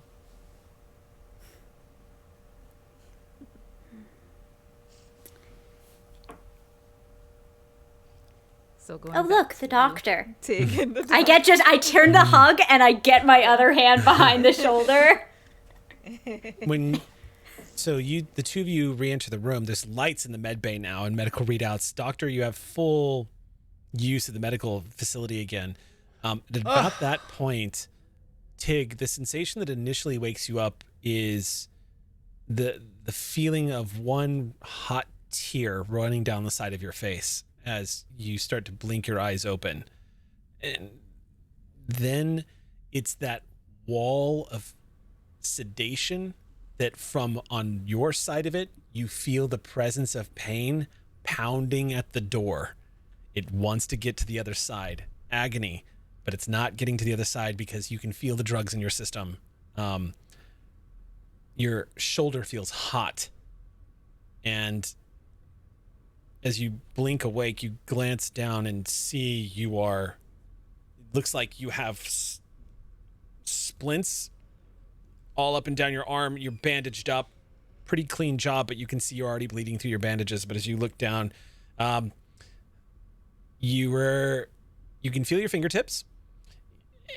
Yeah, she definitely does an internal assessment real quick. Yeah, you start immediately going into medic mode as you glance down, remembering all of the things that you would ask a patient. And it's actually become aware, Tig, that it's actually causing you to calm down because you begin to feel that immediate surge of remembering the last thing that you remember, the gunfire, the battle, waking up. You've been in the situation on the other side of the situation so many times. You feel the rising panic and you immediately start going through patient is, you start referring to yourself in your mind as patient, just like kind of pushing through and analyzing and stuff like that. And you glance over just in time to see through the blurry like lights that are filling your vision, you see Martha and Isaac step into the room and meet up with Doc. You made it. Patience, awake. You two, thank you so much for getting the power turned on. I can do so much more. Tig, now, please don't rush yourself to. Who am I kidding? Does my work pass your assessment? I'm halfway through. Seems good so far. All right. Everybody here, I can't count. They're doubles. Doc, real quick, because this is going to inform what else happens in this scene, but I need you to make your medical aid check for how the captain fared. And remember, you're going to get a +1 bonus to this because you were being assisted. Did I lose 1 point of stress from the shift change as well? Yes. Also, I would like to banter right now. I would like this to... I'm halfway through my internal assessment. This is... Okay, so we'll do that in a sec. Also, I do just want to inform everybody, because repairs to the ship were completed as quickly as they were, there is not going to be a roll for a rad check. Woo! Okay, Isaac. You're still in danger drifting out here, but there's no immediate threat. Yeah, you can, if you want, from Tig's hop up here, unless this is a pre-check. I don't know if I can take this stress is, from earlier. this roll is literally being made while you were unconscious and repairs were being done to the ship. Never mind then. Yeah, All yeah. good. That is 3 successes. Okay. You're going to save the captain's life. Remember, you needed 2. Okay. So, yeah. So you were going to save the captain's life. You've managed to stabilize the captain using the doctor's help. The doctor is seated now up against the wall and is being cared for by his partner. The XO is just taking good care of him as best she can and is like wedged a bunch of flight suits up underneath his back and has kind of laid him down onto the ground. And they seem to be having a moment together because he's got a smile on her face and so does she, as she's like giving him some water. Now you can banter if you would like to relieve some stress for everybody. No, her passes the assessment so far. That is good. That is good. She rolls her head kind of in the direction of Martha and goes, "I didn't shoot you, too, did I?" No. Okay. I'm not shot. Sweet. Nice. I think when you So say bright in I have here. not been shot, like the doc is like kind of going over you to see if there are any signs of Yeah, because this is actually the first time you've actually been in the same room with Martha where there wasn't something that immediately needed to be done. Yeah. As this conversation is happening, Lindsay stands and she says, "I need to get to the bridge and assess everything. I'm going to end us spin as well. If you need anything, I'll be there." And Is that why I'm dizzy? No, I shouldn't be able to feel that. Could be. Tig, you are going to sit down. I'm still sitting. I know, but I can feel the will within you rising to do You something can't silly. feel anything. Locked. I safe and can feel sound. something, Tig. I feel relief. I'm scared to death. I'll allow it. It's good to see you. All of you. Glad I didn't shoot anybody. Well, yeah. I shot some people. That's fine. And in doing so, you saved the lives of many. I am so sorry I sent y'all to where you were sent. I'm just glad everybody's okay. I It's don't better regret a that- second of it. No, yeah, it's better that we stop them from getting here. Wherever they were trying to get to. Which, by the way, Isaac and I were trying to figure that out, and we should all talk and try to put 2 and 2 together. Because Isaac and I think that maybe they were here for us. Why? I mean, we've got some rations and medical supplies and the ilios itself, but oh Lord, has anybody gotten in contact with Flyboy? Is he whole? Oh, yeah. He's whole. I need to contact him on a secure channel. He said. But he's fine. He wasn't attacked like we were. Do we have a secure channel, or can we make a channel here secure? I'd rest comfortable if I could hear the boy tell us he's fine. Yeah, I will. I'll try that again. I just I look at Isaac and I just was having trouble before, but I can try to set that up now. Can I re-roll that now, or do I have to? Yeah, you can try it again. Okay. I was just rolling for the XO, who is currently slipped back into the pilot's chair and is trying to gain control of the ship to stop the spin. She did roll a face hugger on her stress die, but she also got 2 successes and didn't panic. Oh, good. So, I got a 4 die. but now she has an extra stress die. 3. 3 successes this time. Okay, so you take your time with it this time. Takes a few minutes. You run an encryption code and you get a connection to the ilios. O'Donnell, you in? Barry White, Chipmunk, whatever you're gonna be this time. You sound normal this time. Okay, you too. Holy shit, what is going on up there? I've been trying to reach y'all ever since that storm of solar energy hit us.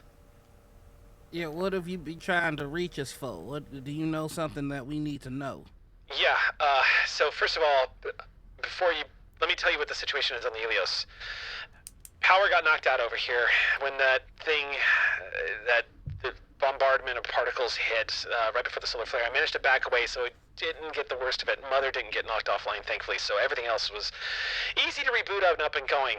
But I did briefly detect the presence of another vessel in the area, and that's why I wanted to get the secure line. I had Mother run it through the database, and it looked like some kind of UPP strike vessel. Ah. A Kula-class strike vessel, according to Mother. I've never heard of those before. It's registered as the SSV Dai Ching. Huh. Martha, can you fill us in on what that might mean? Yeah, what would I know about that, if anything? You've you've probably heard of the Akula class. They are quiet. They're smaller strike ships. They're typically used. The Colonial Marines has something equivalent, but it's a ship that's a little bit smaller than the Ilios, and it's specifically designed to deliver special forces units and whatnot into combat, typically behind enemy lines. They are capable of breaching atmosphere and landing. They do have an armament. They're not used in fleet actions, but they do have weapons on them. They would be it would be lethal to the Ilios or the Broadwater to encounter it. That much you do know. I'll relay all that. You've never heard of the SS V Dai Ching, but I mean, that's how many ships are in the UPP fleet. You're not sure. But as you relay all that, you just hear this quiet on the other side of the radio, and you finally hear a reply go, Yeah, that figures. I've got the... Leave? No, that's Sorry. not relief. I figured if it was a UPP ship of some kind, it was going to have the capacity of blowing us out of the stars. But we're not in UPP territory, so I have no idea why they'd be out here. And did they leave? Are they or when did they leave? I lost contact with them. They were on the very edge of the sensor range band that we have here on the Ilios. I haven't detected them since. It's been at least a few hours. It could have just been passing through. Just Picking seemed up like a their bit man. of a coincidence to me. Leaving. As soon as they got him. Do you say that out loud, Isaac? Yes. Their man? Who their man? He blew up his friend and then he escaped. Wow, okay. He had a blinking light on him. I assumed that was a beacon. What a dick move. He blew up his friend? What the hell? Are you talking to me? Nah, we're just talking amongst ourselves. Have you been able to get in contact with Beacon to update them on our current situation? Well, the comms got rattled pretty good when the solar storm hit, but I have been able to send out an update on our mission status. I assumed everything was okay over there because energy, knockout of communications. What's the update? What's y'all's status? Everything okay? One of us is severely wounded but stable at the moment. I'm fine. Tig! It's fine. Tig is wounded. What happened? She trip on something? Nah, she was just being a wish. Marine. Her arm tripped on a bullet. You shot her? Yeah. Oh, well, not me. Was the crew unhappy you guys were there? What's going No. on? Oh, Donald, did you miss the part where there was a strike team? Wait, whoa, what? Oh, yeah. He you doesn't did know. miss that The strike part. team were inserted on the ship. 2 of them attacked me. I think one of them attacked and killed Jennings when he went back to look at the damage to the ship. That was all deliberate. And while I was back there, it seems like there was a firefight, and somehow, by means entirely mysterious, also a grenade went off. Yeah, it's a mystery. Did that get fixed? There Yeah, was a yes. hissing sound. Yes, it's perfectly fine. Holy shit. As it stands, I do believe Broadside is currently regaining itself from its spin and should be functional enough to limp to wherever it needs to go. Yeah, I can confirm that. Looks like I'm seeing some thruster activity on the outside of the Broadwater, so it looks like control has been restored mostly. I've done as much as I can for Tig and the captain here with their offerings, but I would be able to do more once I get them to the ilios. So I think it's best that we expedite our stay and try and get back to Beacon Copy that. whole and accounted for. Just say the word, I can initiate docking anytime. How the rest of you feel? We ready to go home? Good, I'm ready to get us there. You got the word. Bring the ilios. It's time to go home. Copy that. Docking underway. 15 minutes ETA. All right, you take care of yourself, fly boy. Yeah, you too. And please, nobody else gets shot. That'd be great. It's a standing order. All right. Is there any way you can link me to the bridge, Martha? So that All the internal comms are working now, so if you wanted to contact the bridge, that's easy wall switch. Question. Okay. Yeah. Do you want encryption, though, if we're not sure? Actually, I'll ask this in character. Captain Doc, do you want to be encryptedly connected to the bridge? You shouldn't, Martha, you shouldn't have to, just Martha would know this. You wouldn't have to worry about anybody listening in on internal traffic unless you were worried that somebody might be still inside the ship and you don't want them to hear internal traffic. Well, we should do a sweep before we leave, but no, yeah, it's They were And- professionals. They know they don't have the numbers anymore. They probably left for good. yeah. And But I'm not the expert. Should one of them still be on the ship, I'd like for them to know that there's a timetable for all their shenaniganery. We get them to jump stupid before they plan to, and then we can deal with them accordingly. But my first and number one priority is to get Tig back to the ilios so I can do some real goddamn work on that arm. Okay, sounds good. And Captain, with your permission, before we do leave, I do want to actually go back down to where the fight happened and search some of those bodies to see what we can find about this strike team. If they had anything we can find more info from. Do you think there's any value in bringing them to the ilios with us? Perhaps we can decipher more information from the remains back at Beacon. I guess, yeah, we could probably do that. I'd feel much safer handling that sort of thing in our own home turf, if you don't mind. Sure. On All it. right. This is Dr. Reginald Albright to the bridge. Ready yourself for the ilios. I'm gonna take you, Captain. I'm gonna take Tig here. We're gonna fix him up back on the ilios. Copy that, Doctor. All right. I think for the first time in a bit, the doc sits and just kind of lets it out a You little bit. look around, Doc, and the power is up. The ship seems to be protected. The immediate danger has left the area. The ilios is returning. Tig is going to be okay. She just needs some serious work. But as you look around, you see patients are stable. The only thing that catches your eye as you're glancing around the medical bay is you see just off in the corner, Shinzu Fukushima is just cracking open a beer. It's gonna do terrible things to our liver. You got another one? There's barely enough in here to do anything to you. And he passes you a beer. Company beer, Yeah. I haven't been that scared since it was my boy that got caught doing some dumb marine shit. Glad this time ended a little different. It sucks, doesn't it? Hey, listen.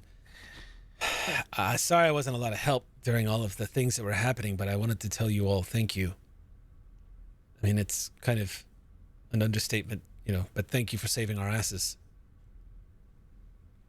That's what Beacon does. I'm glad to help.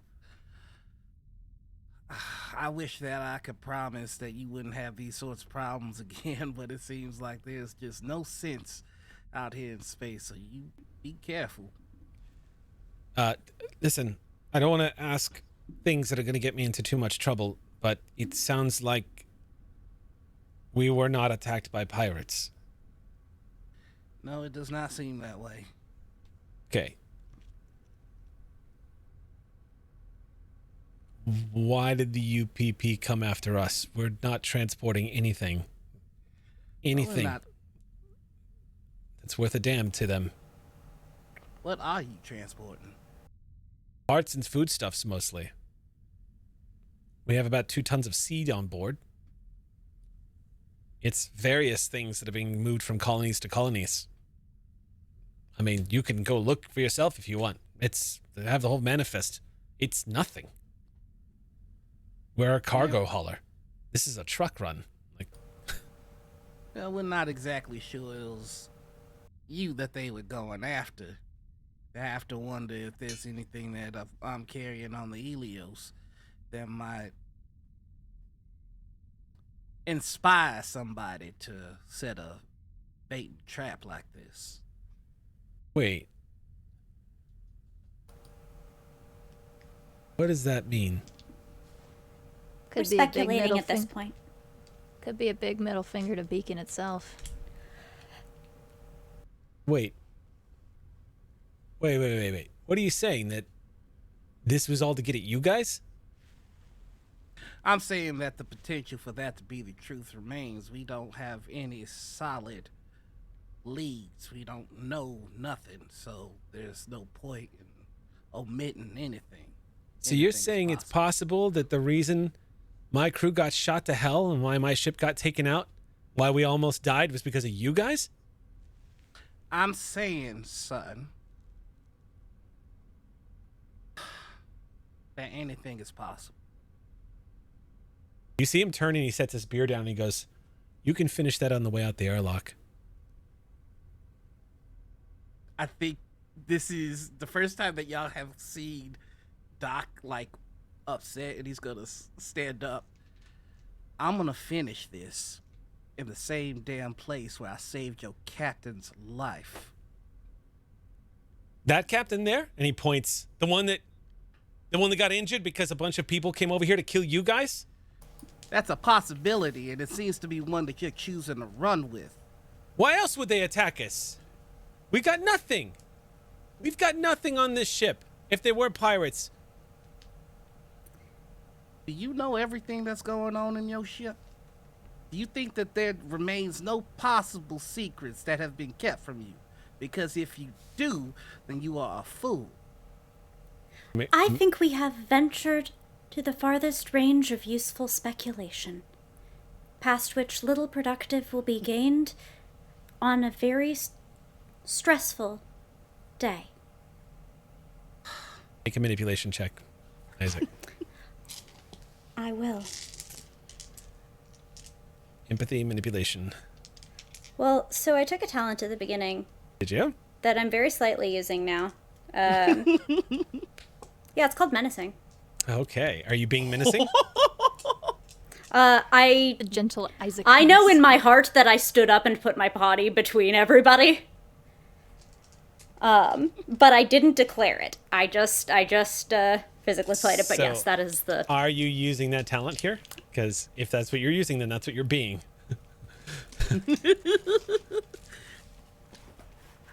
I'm not. Okay, so roll with your menacing.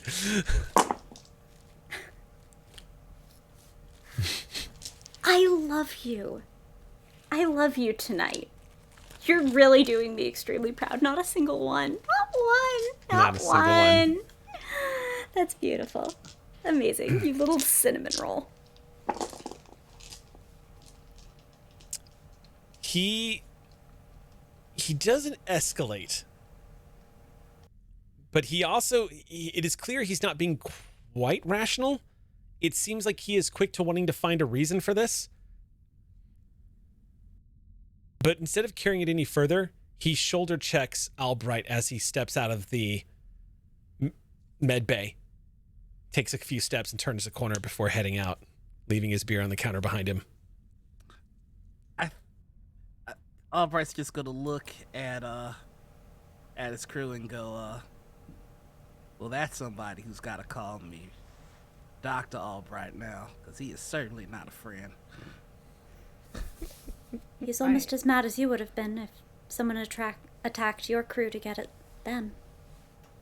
Somebody did attack my crew, and I don't know why. And they hurt people that I care about. I know the point of useless despair. I have wallowed in it for quite some time. That man has a choice to be angry or to be useful, and I hope that he chooses the latter.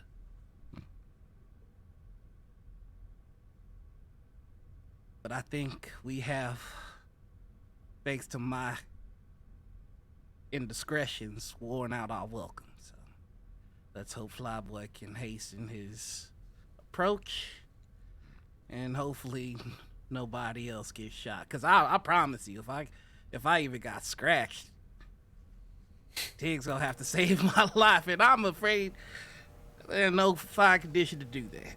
I got one hand and one eye. Bring it on. You should be unconscious. The fact that you are not unconscious is a medical mystery to me. I'm talented.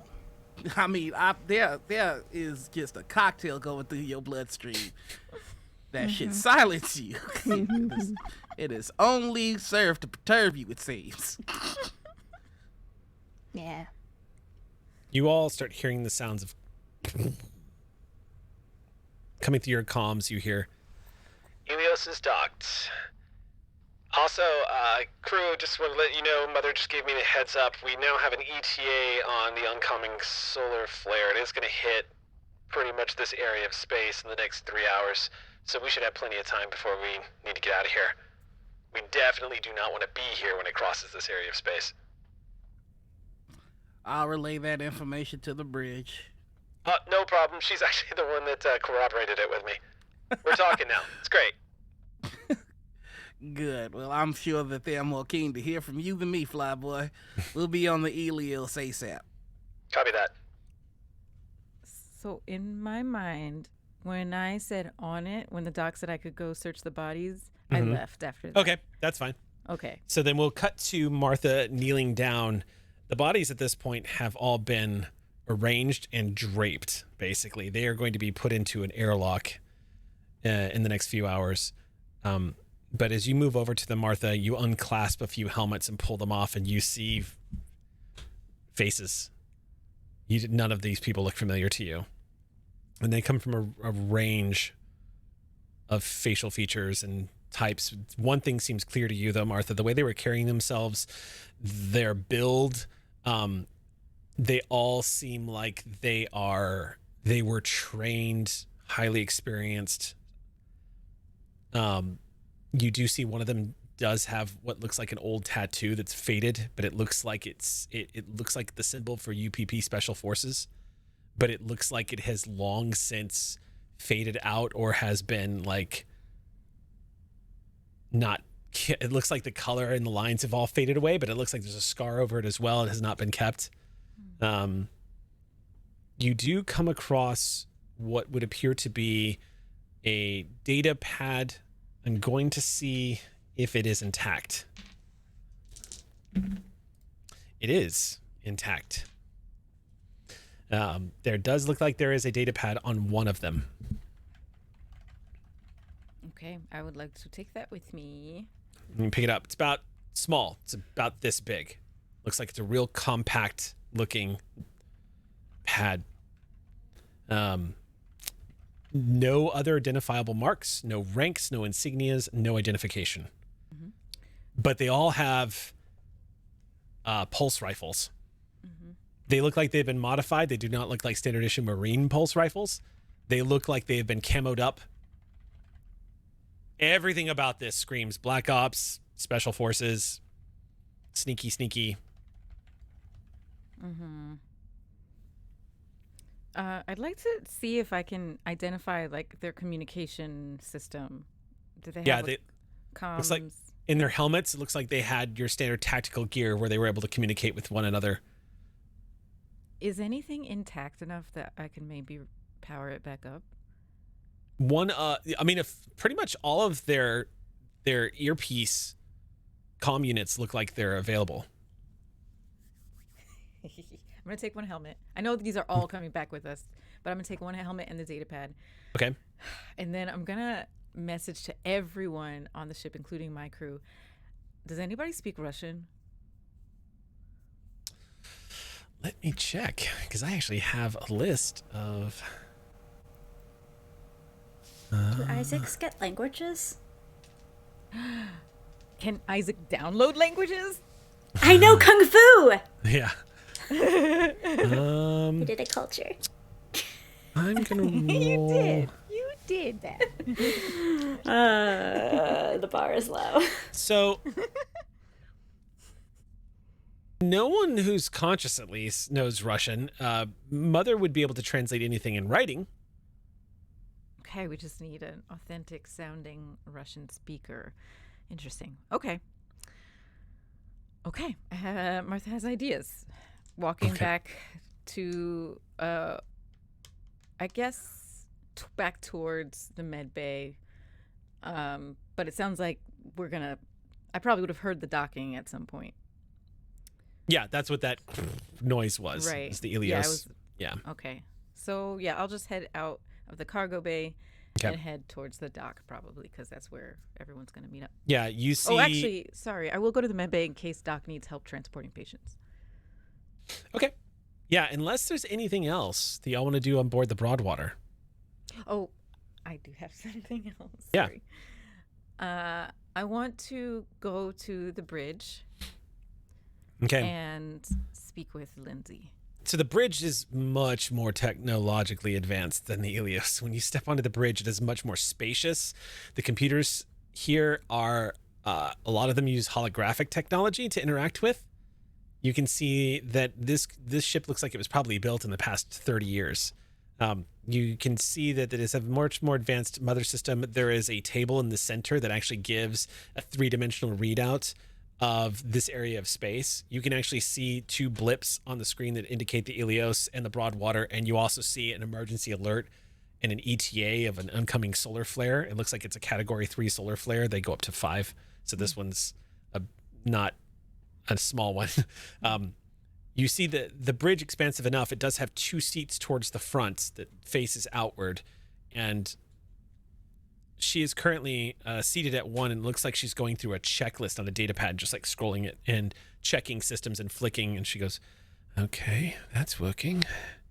Mother, run a diagnostic on the secondary power units in the rear engine where the damage was most prevalent. And then she looks up at you and says, oh, sorry, I didn't hear you come in. Hey, yeah, we're about to ship off, but I just wanted to come and say thank you. She stands up and she throws her arms open and she stops and goes, are you a hugger by chance? Oh, yeah, I actually really wanted to hug you. She hugs you and she says, thank you so much for saving our asses. Thank you. You had our backs when we needed it, so I'm so sorry that this happened, and if we were in any way responsible for them coming here to get us using you, I'm extremely sorry for that, and we will get to the bottom of this and why it happened. You see that kind of goes past her for a second. She says, yeah, don't worry. I'm sure we'll figure it out. I'll contact the ICC and file a bunch of complaints and forms. Of course, they're going to want to know about it. Insurance is going to want to know about it. Wayland Yutani is going to want to know about it. Everyone's going to want to know about what happened out here. And then she pauses for a second and says, wait a minute, what do you mean you being responsible for this? Well, it just seems... Oh, yeah. Okay, so when Isaac and I were repairing your systems after everything happened, we noticed that it seemed like they breached your ship like 3 days ago. So they were lying in wait for someone or something. They've been here.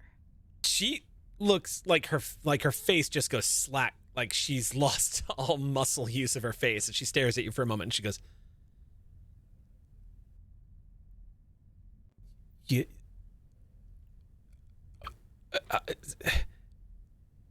they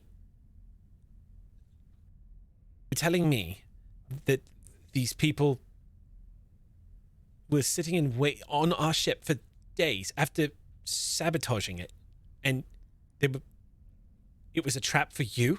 Well, it was a trap for someone, for whoever was gonna show up when we did. I also should probably tell you that Isaac believes that they were the ones who are the reason that Jennings didn't come back in. You see her face shifts again, and she's... I had a feeling once the gunfight started. It's easy to put two and two together after that. This is a lot to take in. This is a lot to take in. Who are they that they could do that? It's not pirates. It's...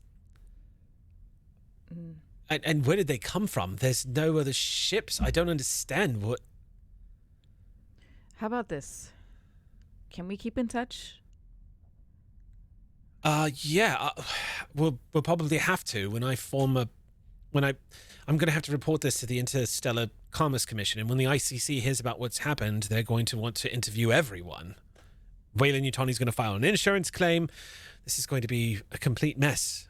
But especially with the crew member's death, this is going to be a complete mess. Beacon is probably going to get wrapped up in all of this, but yeah, I have a feeling we'll see each other again in one way or the other. Okay. Yeah. I'm sorry.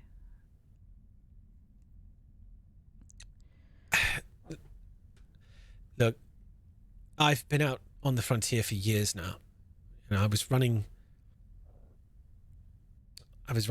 cargo hauling during the Frontier War when colonists were turning on each other. It started out like a glorious revolution, and then they just became animals, and it was really ugly. And I've seen a lot, and I've seen the good that people do, and I've seen the bad that people do out here when they're afraid and just trying to survive. And it's beautiful, and it's fucked up. All I know is when this day ends and I'm doing my captain's log, as it were, acting captain's log, I get to say I'm still alive. My crew gets to say they're still alive, and that's all that matters to me. So, thank you for helping us.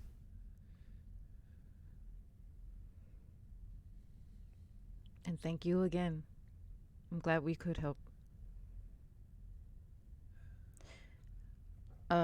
Lindsay might notice Martha just realized something, and it just flashes on her face for a moment, but she doesn't say anything. Okay. Well, yeah, we'll keep in touch, and best wishes. Clear skies. And you. Talk to you soon. Okay. She extends her hand to you this time. And somehow, Martha, it feels more intimate. It feels less like a hug of relief, but more of just like...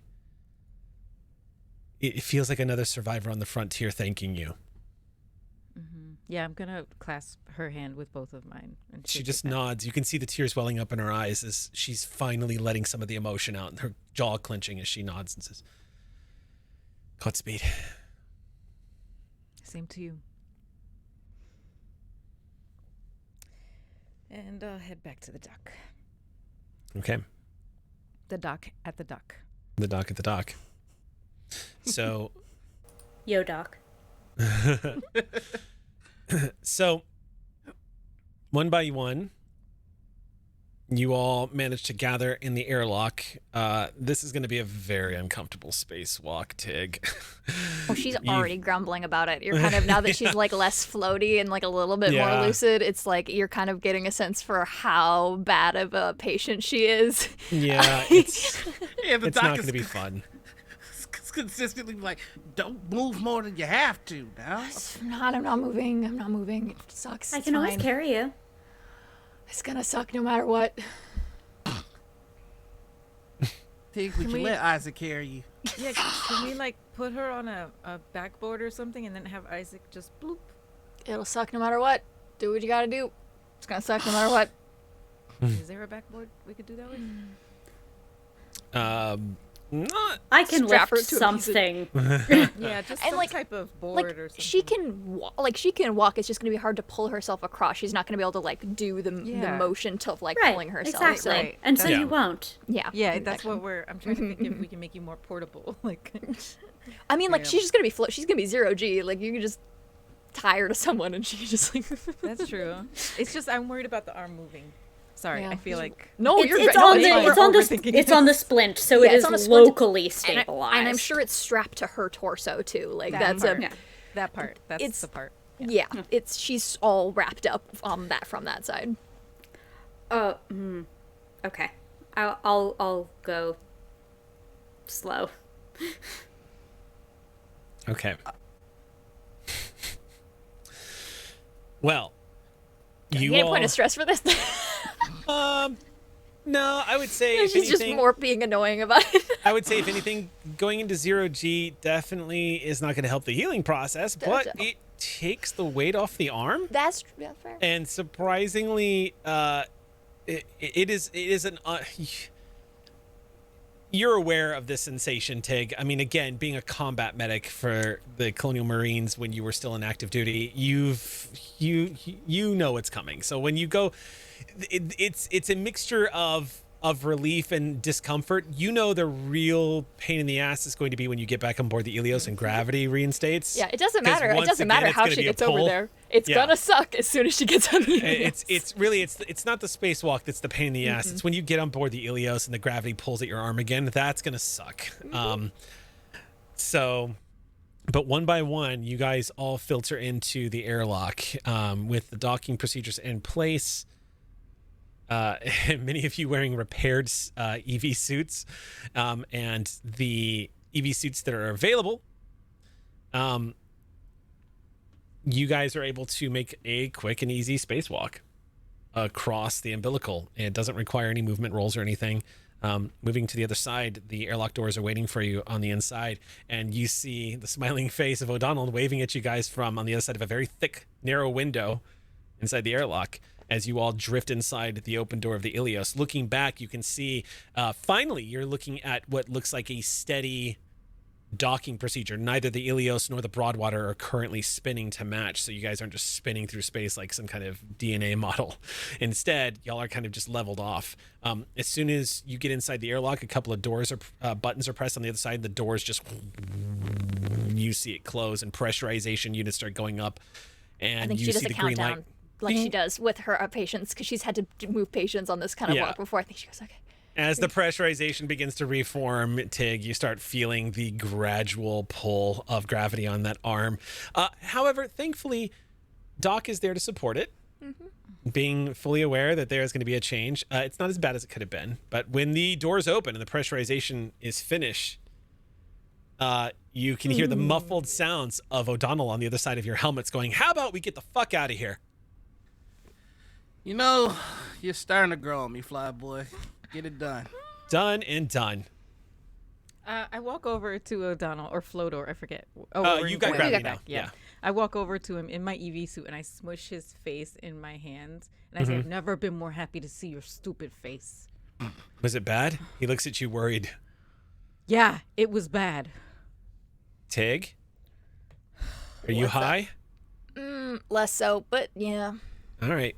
He glances at the arm and pointedly doesn't give you any more questions. Instead, he turns on his heel and he goes, "Isaac, I need my co-pilot.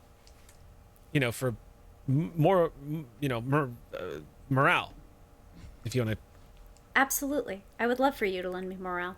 Yeah. I And- will set Tig down in med bay. Doc Okay. has. All right. I'm fine. I can walk. You can do it. I can walk. I can walk. You were laid Don't down let me in help a you. medical bed. You have an many actual- talents. Now stay there. bed. You are brought to the med bay on the Ilios up on the deck and are settled into finally a comfortable space to lay down in, Tig. I feel like I'm never going to get used to that. But now I'm coming up from the patient side. Yeah. Still new. Thank you for the opportunity to allow me to be a doctor. Thank you for being my doctor. I am sorry, though. It sucks. It does suck. I didn't think I'd be able to piece you together. So don't do that again. Whatever it was you did. And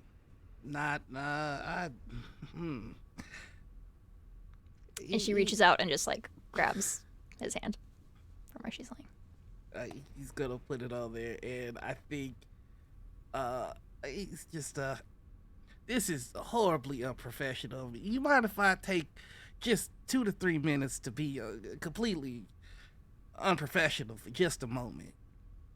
I'll allow it. I think just kind of, it's like head on the shoulder type kind of a deal, and you can hear some, like, you can hear him sniffling, and just please don't get hurt like that again. I thought I could separate crew from whatever we've become, but I don't want to lose any more of my kids now. So like, just yeah, you're an amazing Marine, but you don't have to be such a good Marine, you know. No, I left that behind. All right. Thought I did, but here we are, I guess. So I'm gonna just get you all nice and drugged up, and when you're under, I'm gonna start putting you back together proper. And by the time we make it back to Beacon, you'll be flipping Flyboy the bird in no time. Both of them. I'd figure out how to do it anyways. I know you will. Let me make it easier. It never gets easier working on your friends. It does not. But you get good at it the more it happens, so. She Even looks over at harder. you and says, I truly hope you don't have to get good at it.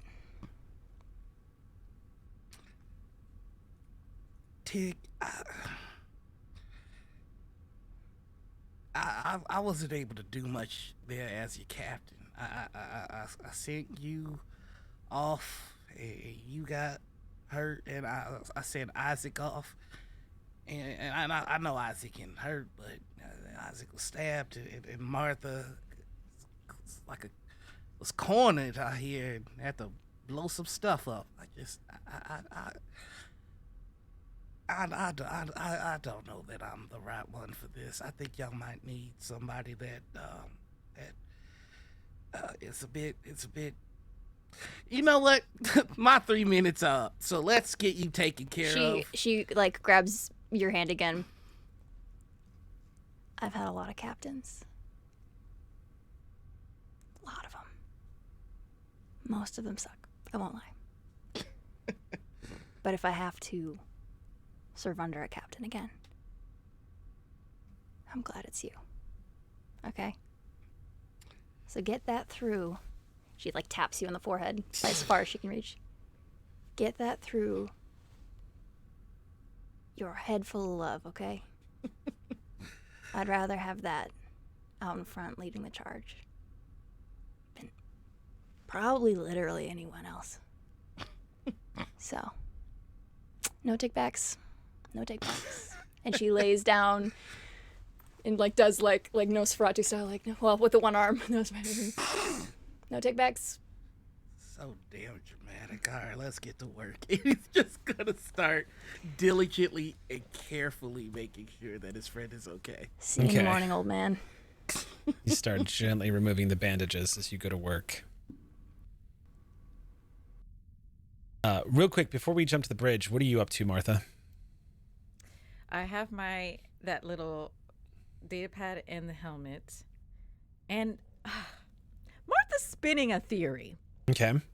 she's starting to put some stuff together. It may be a weird conspiracy theory, but here's what she's thinking. First of all, I know this is a bit metagamey, but I'm gonna ask. Mm-hmm. When I asked, does anyone speak Russian? Did I hear someone respond, no one who's awake, or was that just Eric saying that? That was her. That was, yeah, it was kind of, that was Eric, but I was also kind of thinking of it from the terms of the expositing what the XO would tell you. Yeah. Okay. Great. That's what I was. So that it's not completely metagaming if Martha knows that. Yeah. If someone responded something like that. Yeah. Okay. Yeah. So so if Martha got that response, and then the other thought she had later was different, but now they're kind of coming together. So can I look at? We had the crew manifest for the Broadwater before we got on it. Mm-hmm. I want to look at it again and see. I'd like to just do like a search of everyone and see who speaks Russian or who has some connections. Okay. Make me a contact check. Okay. And I guess my stress is gone now because it's been a shift. I'll let you reduce the stress by 1. Okay. That was my last stress for now. Okay. And let's see, 1, 2, 3, 4. 1, 2, 3, 4, 5, 6, 7, 8, 9, 10. Yep, that's with my 1, 2, 2. You look through the crew manifest.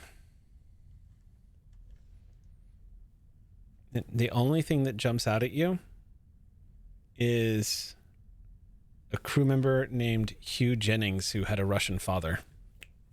Fucking knew it. Martha does that.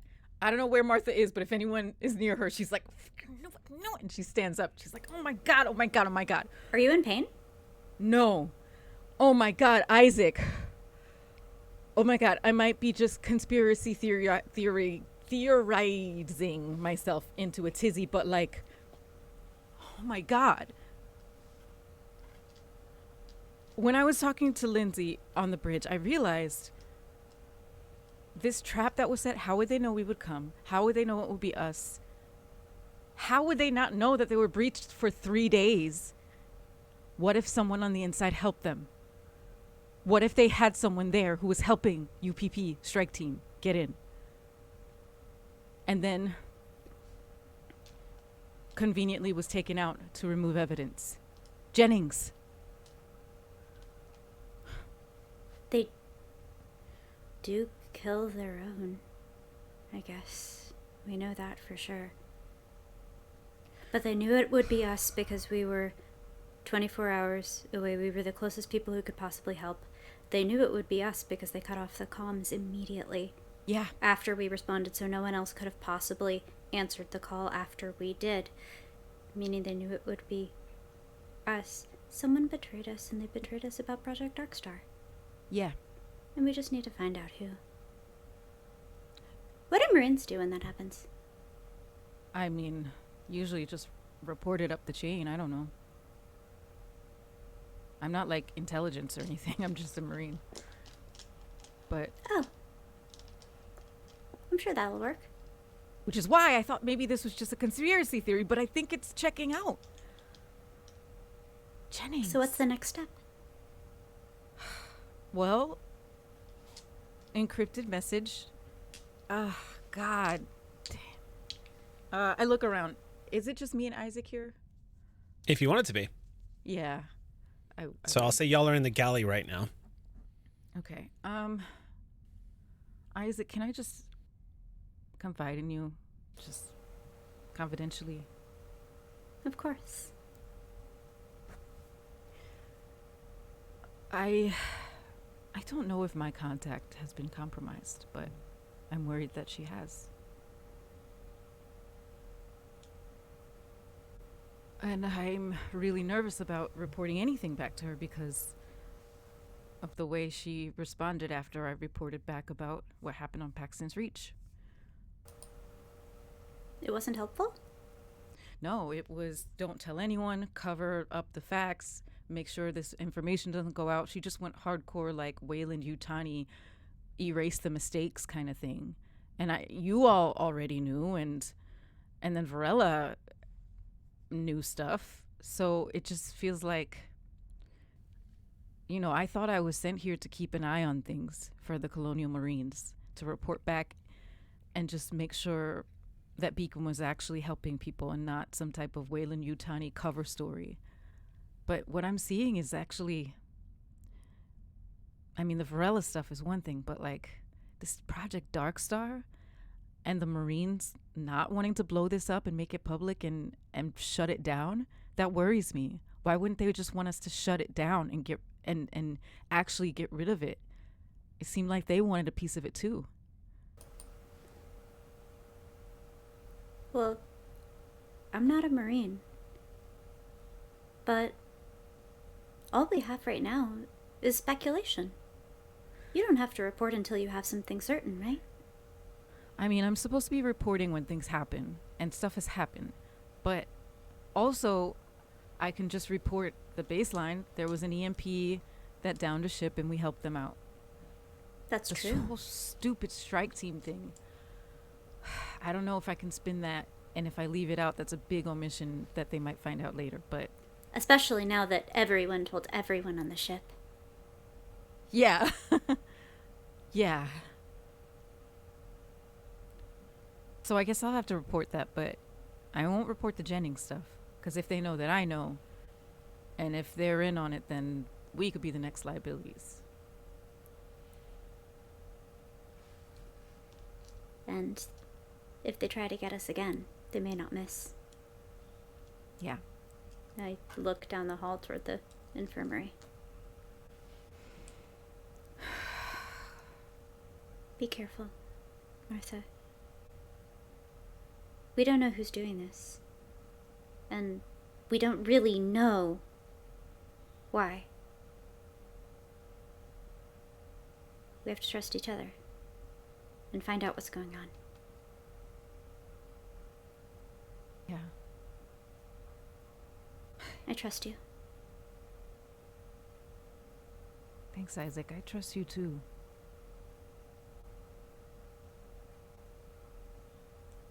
Thanks for letting me spin out my conspiracy theories. I think there's some red string back on the base. I'll make sure to requisition it for you. The base. Oh my god. There was a message. There was a message sent out, and Varela wanted me to find out who sent it out, and I don't think it was ours. Oh my god, I need some red string. I'll go to the bridge and see if O'Donnell has any. Okay.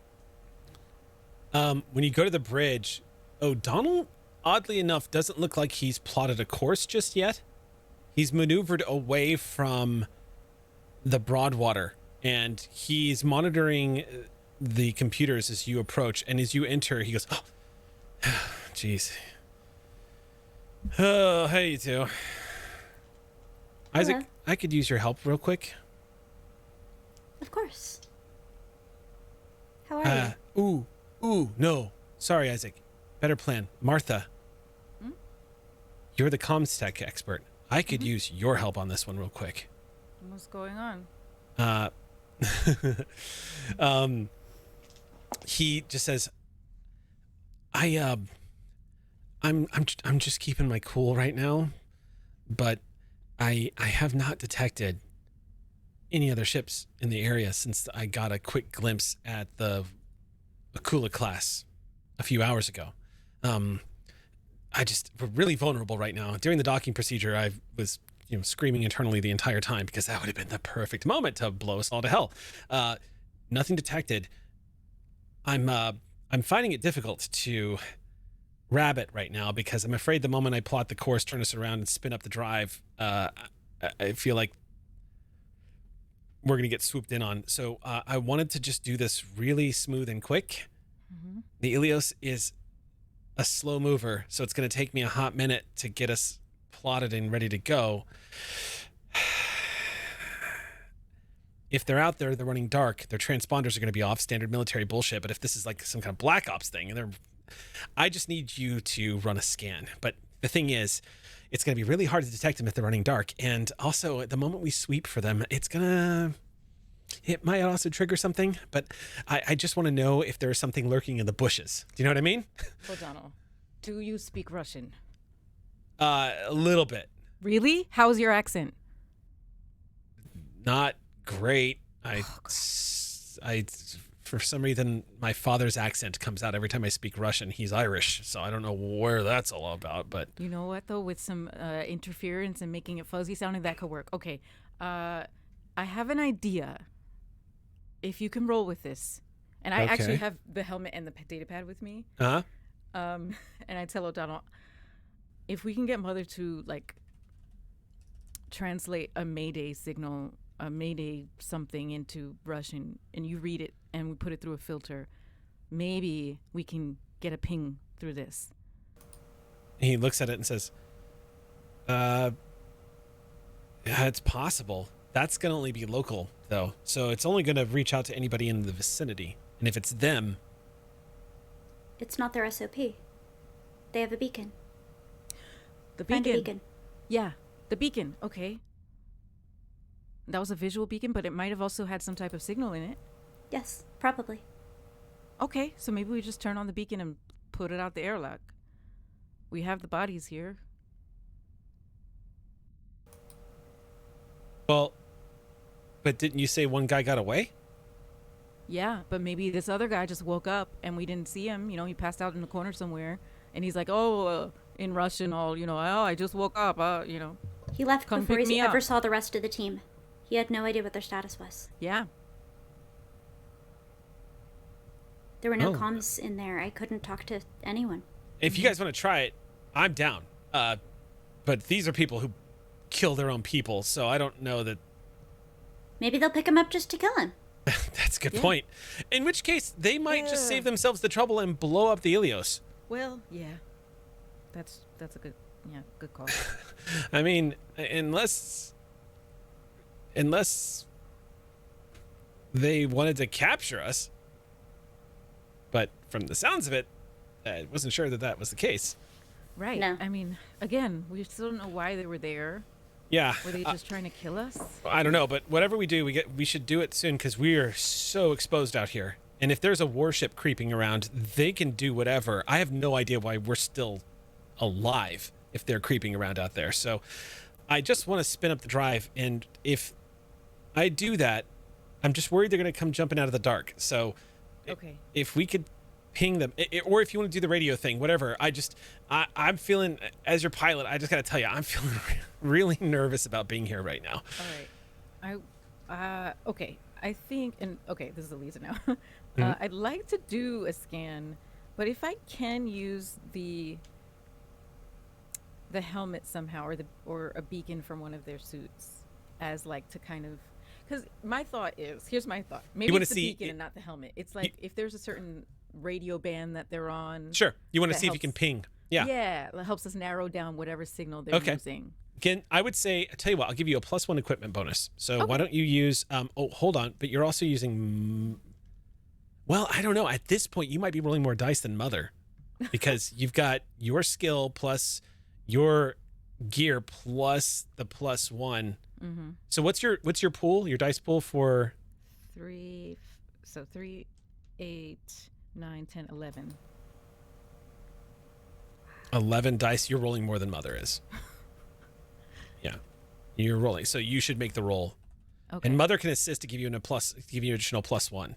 So Great. add 2 dice onto that. All right. This is the Mother's 6500 series, and she has a Comtech of 6. Thanks, Mama. So yeah, you're rolling more dice than Mother is. Okay. 2, 3, 4. 4 successes. Okay. 5. 5. One of them was hard to read. 5.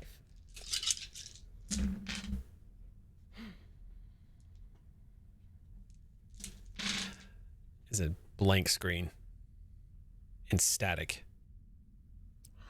Wow. You detect nothing. Okay. Well, I hate to tell you, O'Donnell, but I'm not picking anything up.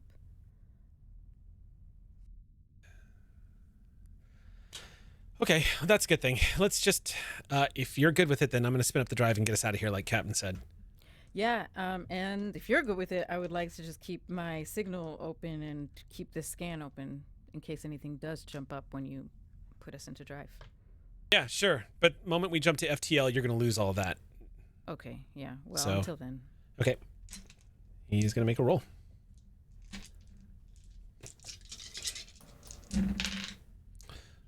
Damn, O'Donnell. Where was this earlier? Okay, so O'Donnell gets 4 successes. So he starts, you see the star field in front of you start to spin. As he goes, please don't blow us up. Please don't blow us up. Please don't blow us up. And turns the ilios around. As you can hear the thrusters firing up behind. It takes about 10 minutes to turn the ilios. As he's just going, just doing like gentle thrusting maneuvers as he moves the ship around a little bit, kind of brings it back until he brings it to a stop, taking all the time in the world. You get the impression that he's trying to fly casual. Because this is taking an enormous amount of time. It's just very slow, very controlled, very subtle. But eventually he lines it up and plots the course. And as he starts powering up the engines, everyone on the deck, he just says, All right, everyone. About to jump into FTL. We got about 2 hours before we need to be in hypersleep. Assuming we want to jump into hypersleep. It's only a 24-hour journey after all, so it's not that big of a deal. It's up to you. I like the peace and quiet. I'm gonna recommend that we try to avoid FTL travel. I don't want to put any more undue stress on my patient. Well, Doc, if we don't jump to FTL, it's going to take us approximately 35.7 years to get back to Beacon. You got anything to do? I'm just kidding. Go ahead, let's do it. I'll take it care of. All right. Getting lippy, boy. all right. So with that, O'Donnell engages the engines. You hear the mother readout start to indicate that the FTL is up and running, and in front of you, the star field, you just see it start to bend in front of you and fold. It looks like space warps right in front of you as you hear the engines go, and then space just kind of folds into itself and everything goes completely dark in front of the cockpit, and you all feel this bizarre lurching sensation. And this low hum. And O'Donnell says, and we are moving. I might actually go.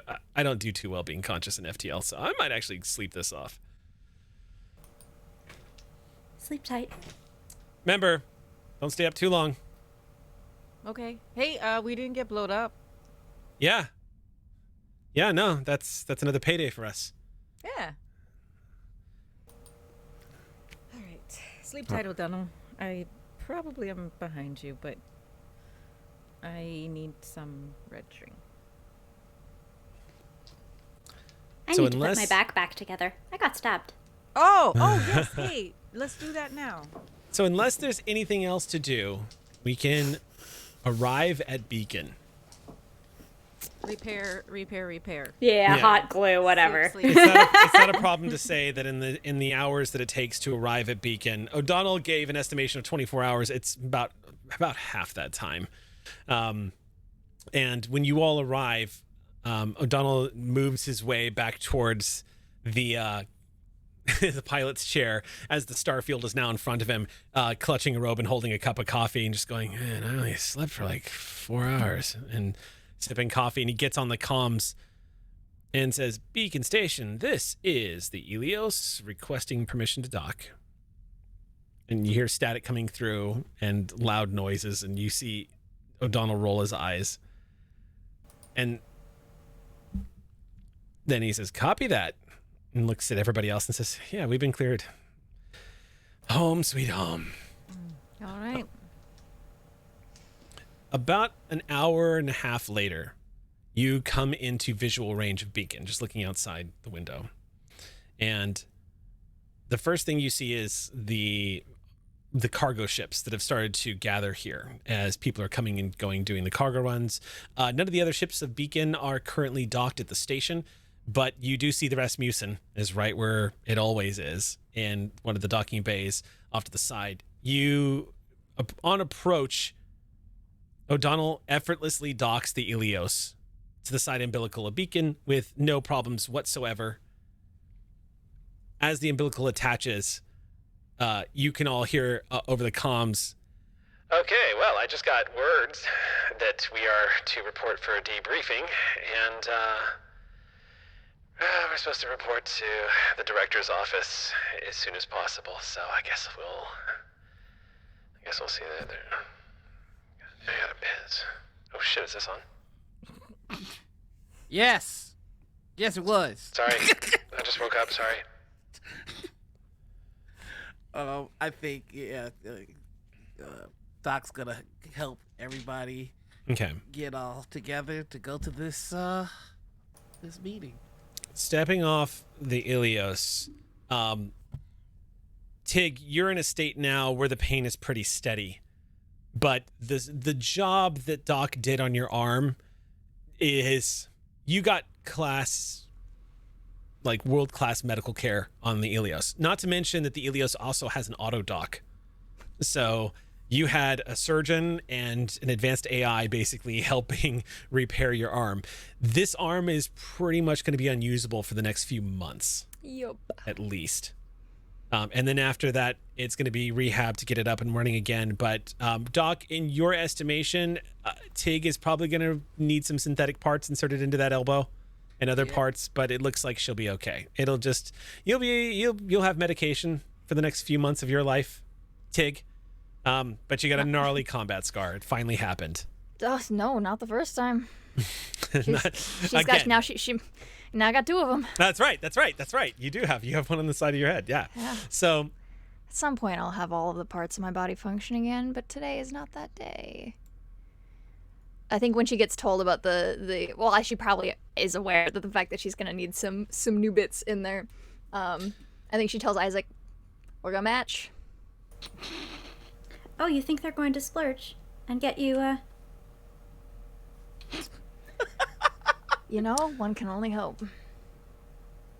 It's late on the station when you arrive. So when you all enter into the main concourse, you see the big expansive area where you all typically take your lunch. It feels like a homecoming, but you can also hear the echoing radio calls of people telling everyone to report to here, and that this needs maintenance and whatnot. It's like being inside of an airport, but the people here are scattered. It's late. It's about 2:30 a.m. station time. So the other shift is on right now. You don't see as many people moving about. The lights are dim on the main concourse.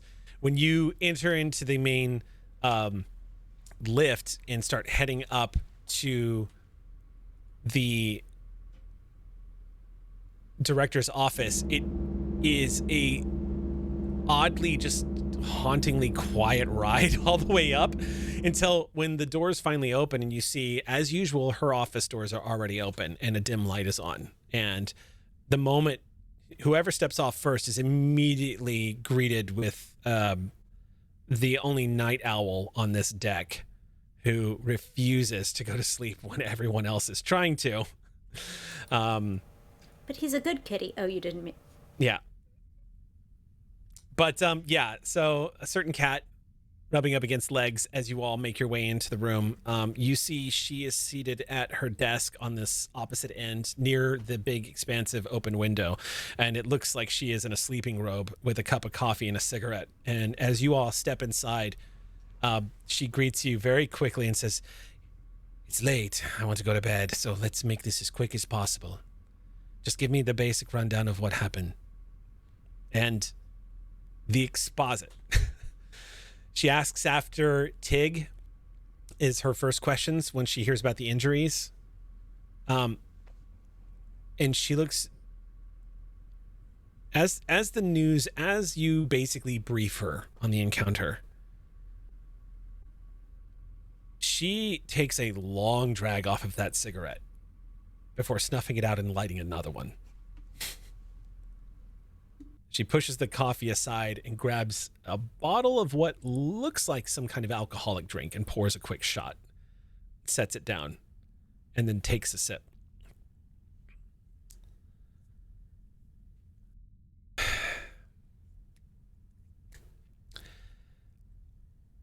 Well,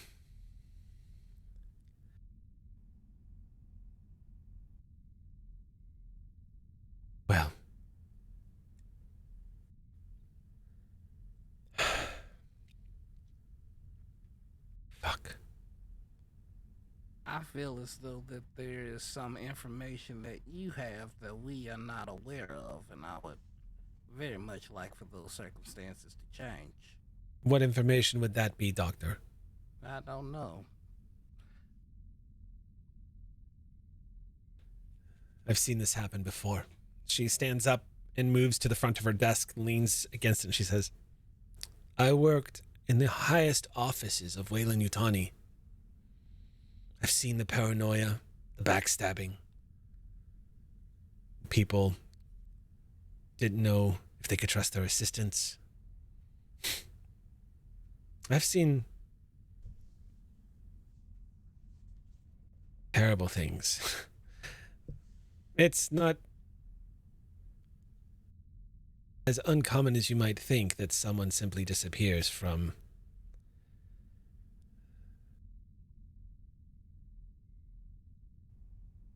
Beacon is not going to become that. I won't do that to myself again or to the people who are risking their lives out here on the frontier, Doctor. So you can make the choice to trust me or not. It's up to you. I want to trust you. I want to trust Beacon. I want to trust this mission. That's why I came here, but this is the second time we have found ourselves under fire with them. I can't lose any of these people. I need to know what you might know. You know everything that I know. I let you all in. You know. And my guess is someone else knows too. I can't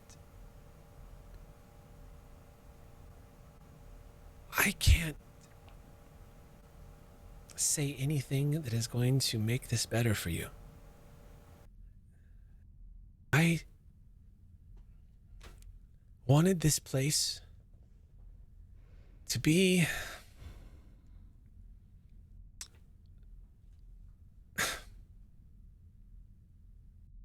I want Beacon to be something that helps people. I want it to be what you wanted this to be, Doctor. More than anything, that's what I want. I don't want this to happen to you either. Whatever it is that we've stepped in, we're all in it now. And honestly, I shouldn't be surprised. So many things were happening out here on the edges of the frontier. It's not a coincidence that it all happens out here where no one can see it. It's why we're here. So, I understand you not wanting to lose people. But if words can't do this, then maybe this can. And she reaches to her desk. She leans back over and pulls open a drawer, and she pulls out a small package. And she just holds it out for anyone to take it. Aka's gonna reach and take it if nobody minds. It's a synthetic wrap kind of paper, fake paper that's just used quite often, but it's wrapped over what feels like some kind of hardened triangular, or not triangular, sort of, I guess more square-like. Yeah, Taka opened it. You just slowly pull it open, one by one, you all start to see what it is that she's handed you. It looks like a small data pad digital display, and you see, without their helmets on, Matsushiro Shiko and Oz Kotri, the widowed engineer and the orphan boy, on Paxton's Reach without a helmet, standing outside. And she has one arm around him, and he has one arm and another around her. And just looking at it, you can see that the two of them instantly, reflecting off of what the two of you, all of you have been able to identify of what you have with each other, the first word that comes to your mind when you see them without their helmets on under the sky of Paxton's Reach is family. Hell, that was a low damn blow, and you know it. You're doing good out here. You are helping, all of you. When you go through this, don't forget that. You're making a difference. Varela, I know you say that we know everything you know. But in the interest of complete transparency with us, I need you to answer something for me. Because that ship, the Rasmussen, you have that docked here for your own purposes. Is there anything else you need to tell us about that ship?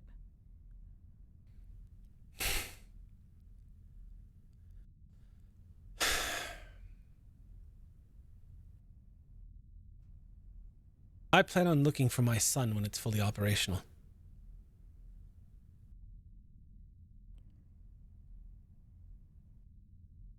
Okay. That's why I have it set aside. It's When mine. It's fully operational? Yes. When is that supposed to be? Any day now. So you're just gonna take off and look for him? Not that simple. I was planning on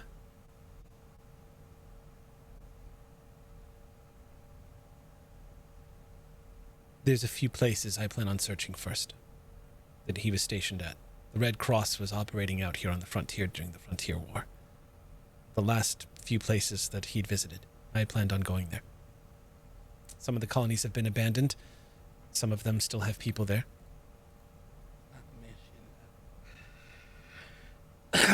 That's not the mission. That's not why any of us are here. It's why you're here.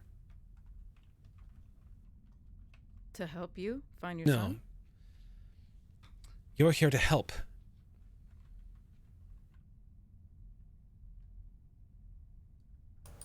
I need help. So you do want us to help you find your son? You're the only ones I can trust now. You know everything. If I have to recruit someone on Beacon Station, that's letting more people on the inside. Trust me, from one parent to the next, if the Marines ain't telling you where your kid is, then ain't no point looking. Doctor, I may be out here on the ass end of space, but I'm a former executive of Weyland-Yutani, and I have a lot of power over people who want me to keep my mouth shut about certain things, and I can call in favors. If you help me look for my son, I will help you look for yours.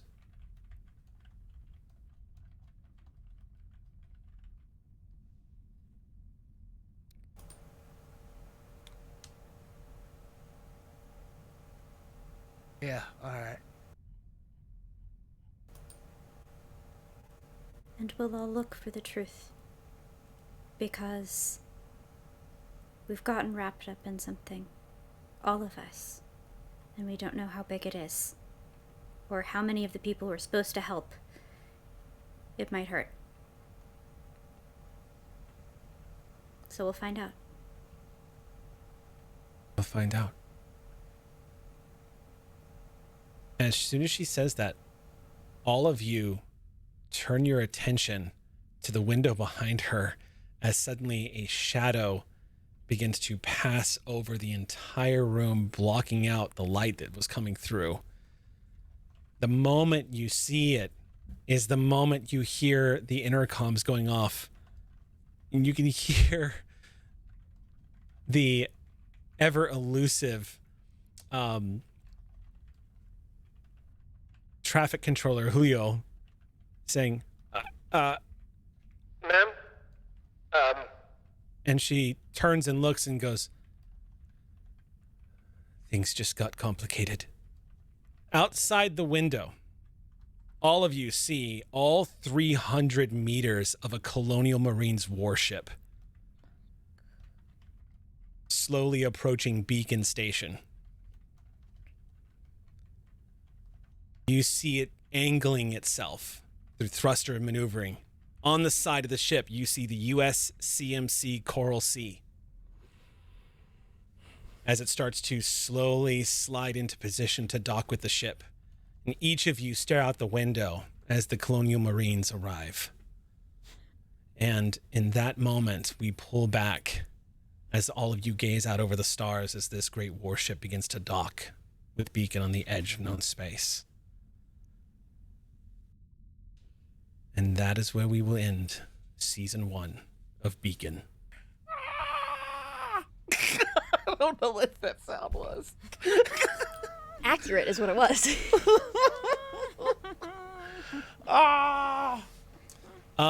Let us real quick do experience points. Go ahead and give yourselves 10 experience points. Woo! 10 XP. I'm about to be the best doctor. You already are. Y'all are seriously in completing this campaign. Y'all have definitely entered into the higher echelons. I mean, let me just say this: the NPCs that y'all fought on the Broadwater were trained soldier mercenary. They were no joke. I'm shocked that I only got one of you. That was my goal, so Yeah, it's funny because I honestly thought the one I was going to injure was going to be Isaac. I thought Isaac was in for it.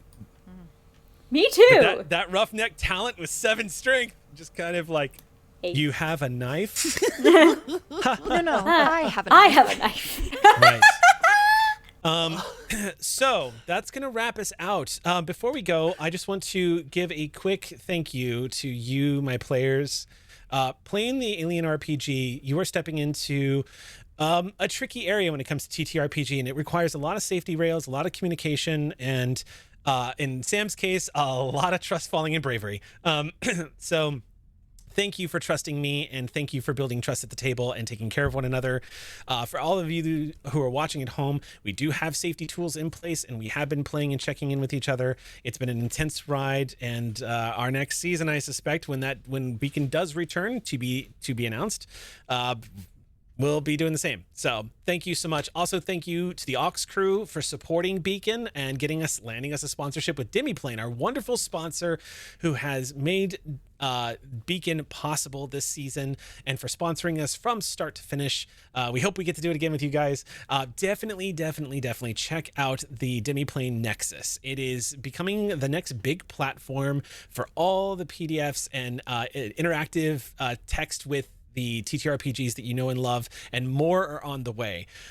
So please do check it out. It's supporting Demiplane is supporting Streampunks. Let them know that they should fund us for another season so that we can get Beacon back as soon as possible. But thank you so much to everybody, and please enjoy your Colonial Marines books. Also, big special thanks to Jake, who, as always, this is like, what number campaign have we wrapped now? Thank you so much, Jake and QueueTimes, for doing this, and for managing the giveaways, and for being here when you had your wisdom teeth removed and still TDing the show. Thank you so much, Jake. He's a superhero. Yeah, big thanks to Nikki Dawes for doing all of the amazing character art you saw at the very beginning in our intro that I threw together. Thank you to Lord Portico for throwing out a sub bomb just now. I just caught that. Thank you for supporting QueueTimes. Supporting QueueTimes is supporting Stream Punks, so thank you for that. That's going to wrap us out. Do stay tuned for more announcements. Next Tuesday, we are doing I think it's called a Star Wars game over on our Discord with 2 players that are currently in this game right now as we continue the Jedi Shadows story that are being told. And I guess we have a Star Trek show that starts next Monday night over on Cryptic. It's going to be wild. I cannot wait to get back to my home base in Star Trek. It's going to be so much fun. I love my character. I love everyone's character. It's going to be great. Because folks, I keep seeing folks asking like multiple times. It's Cryptic Studios is the Twitch channel. Cryptic Studios is the Twitch channel. Cryptic we always say Cryptic.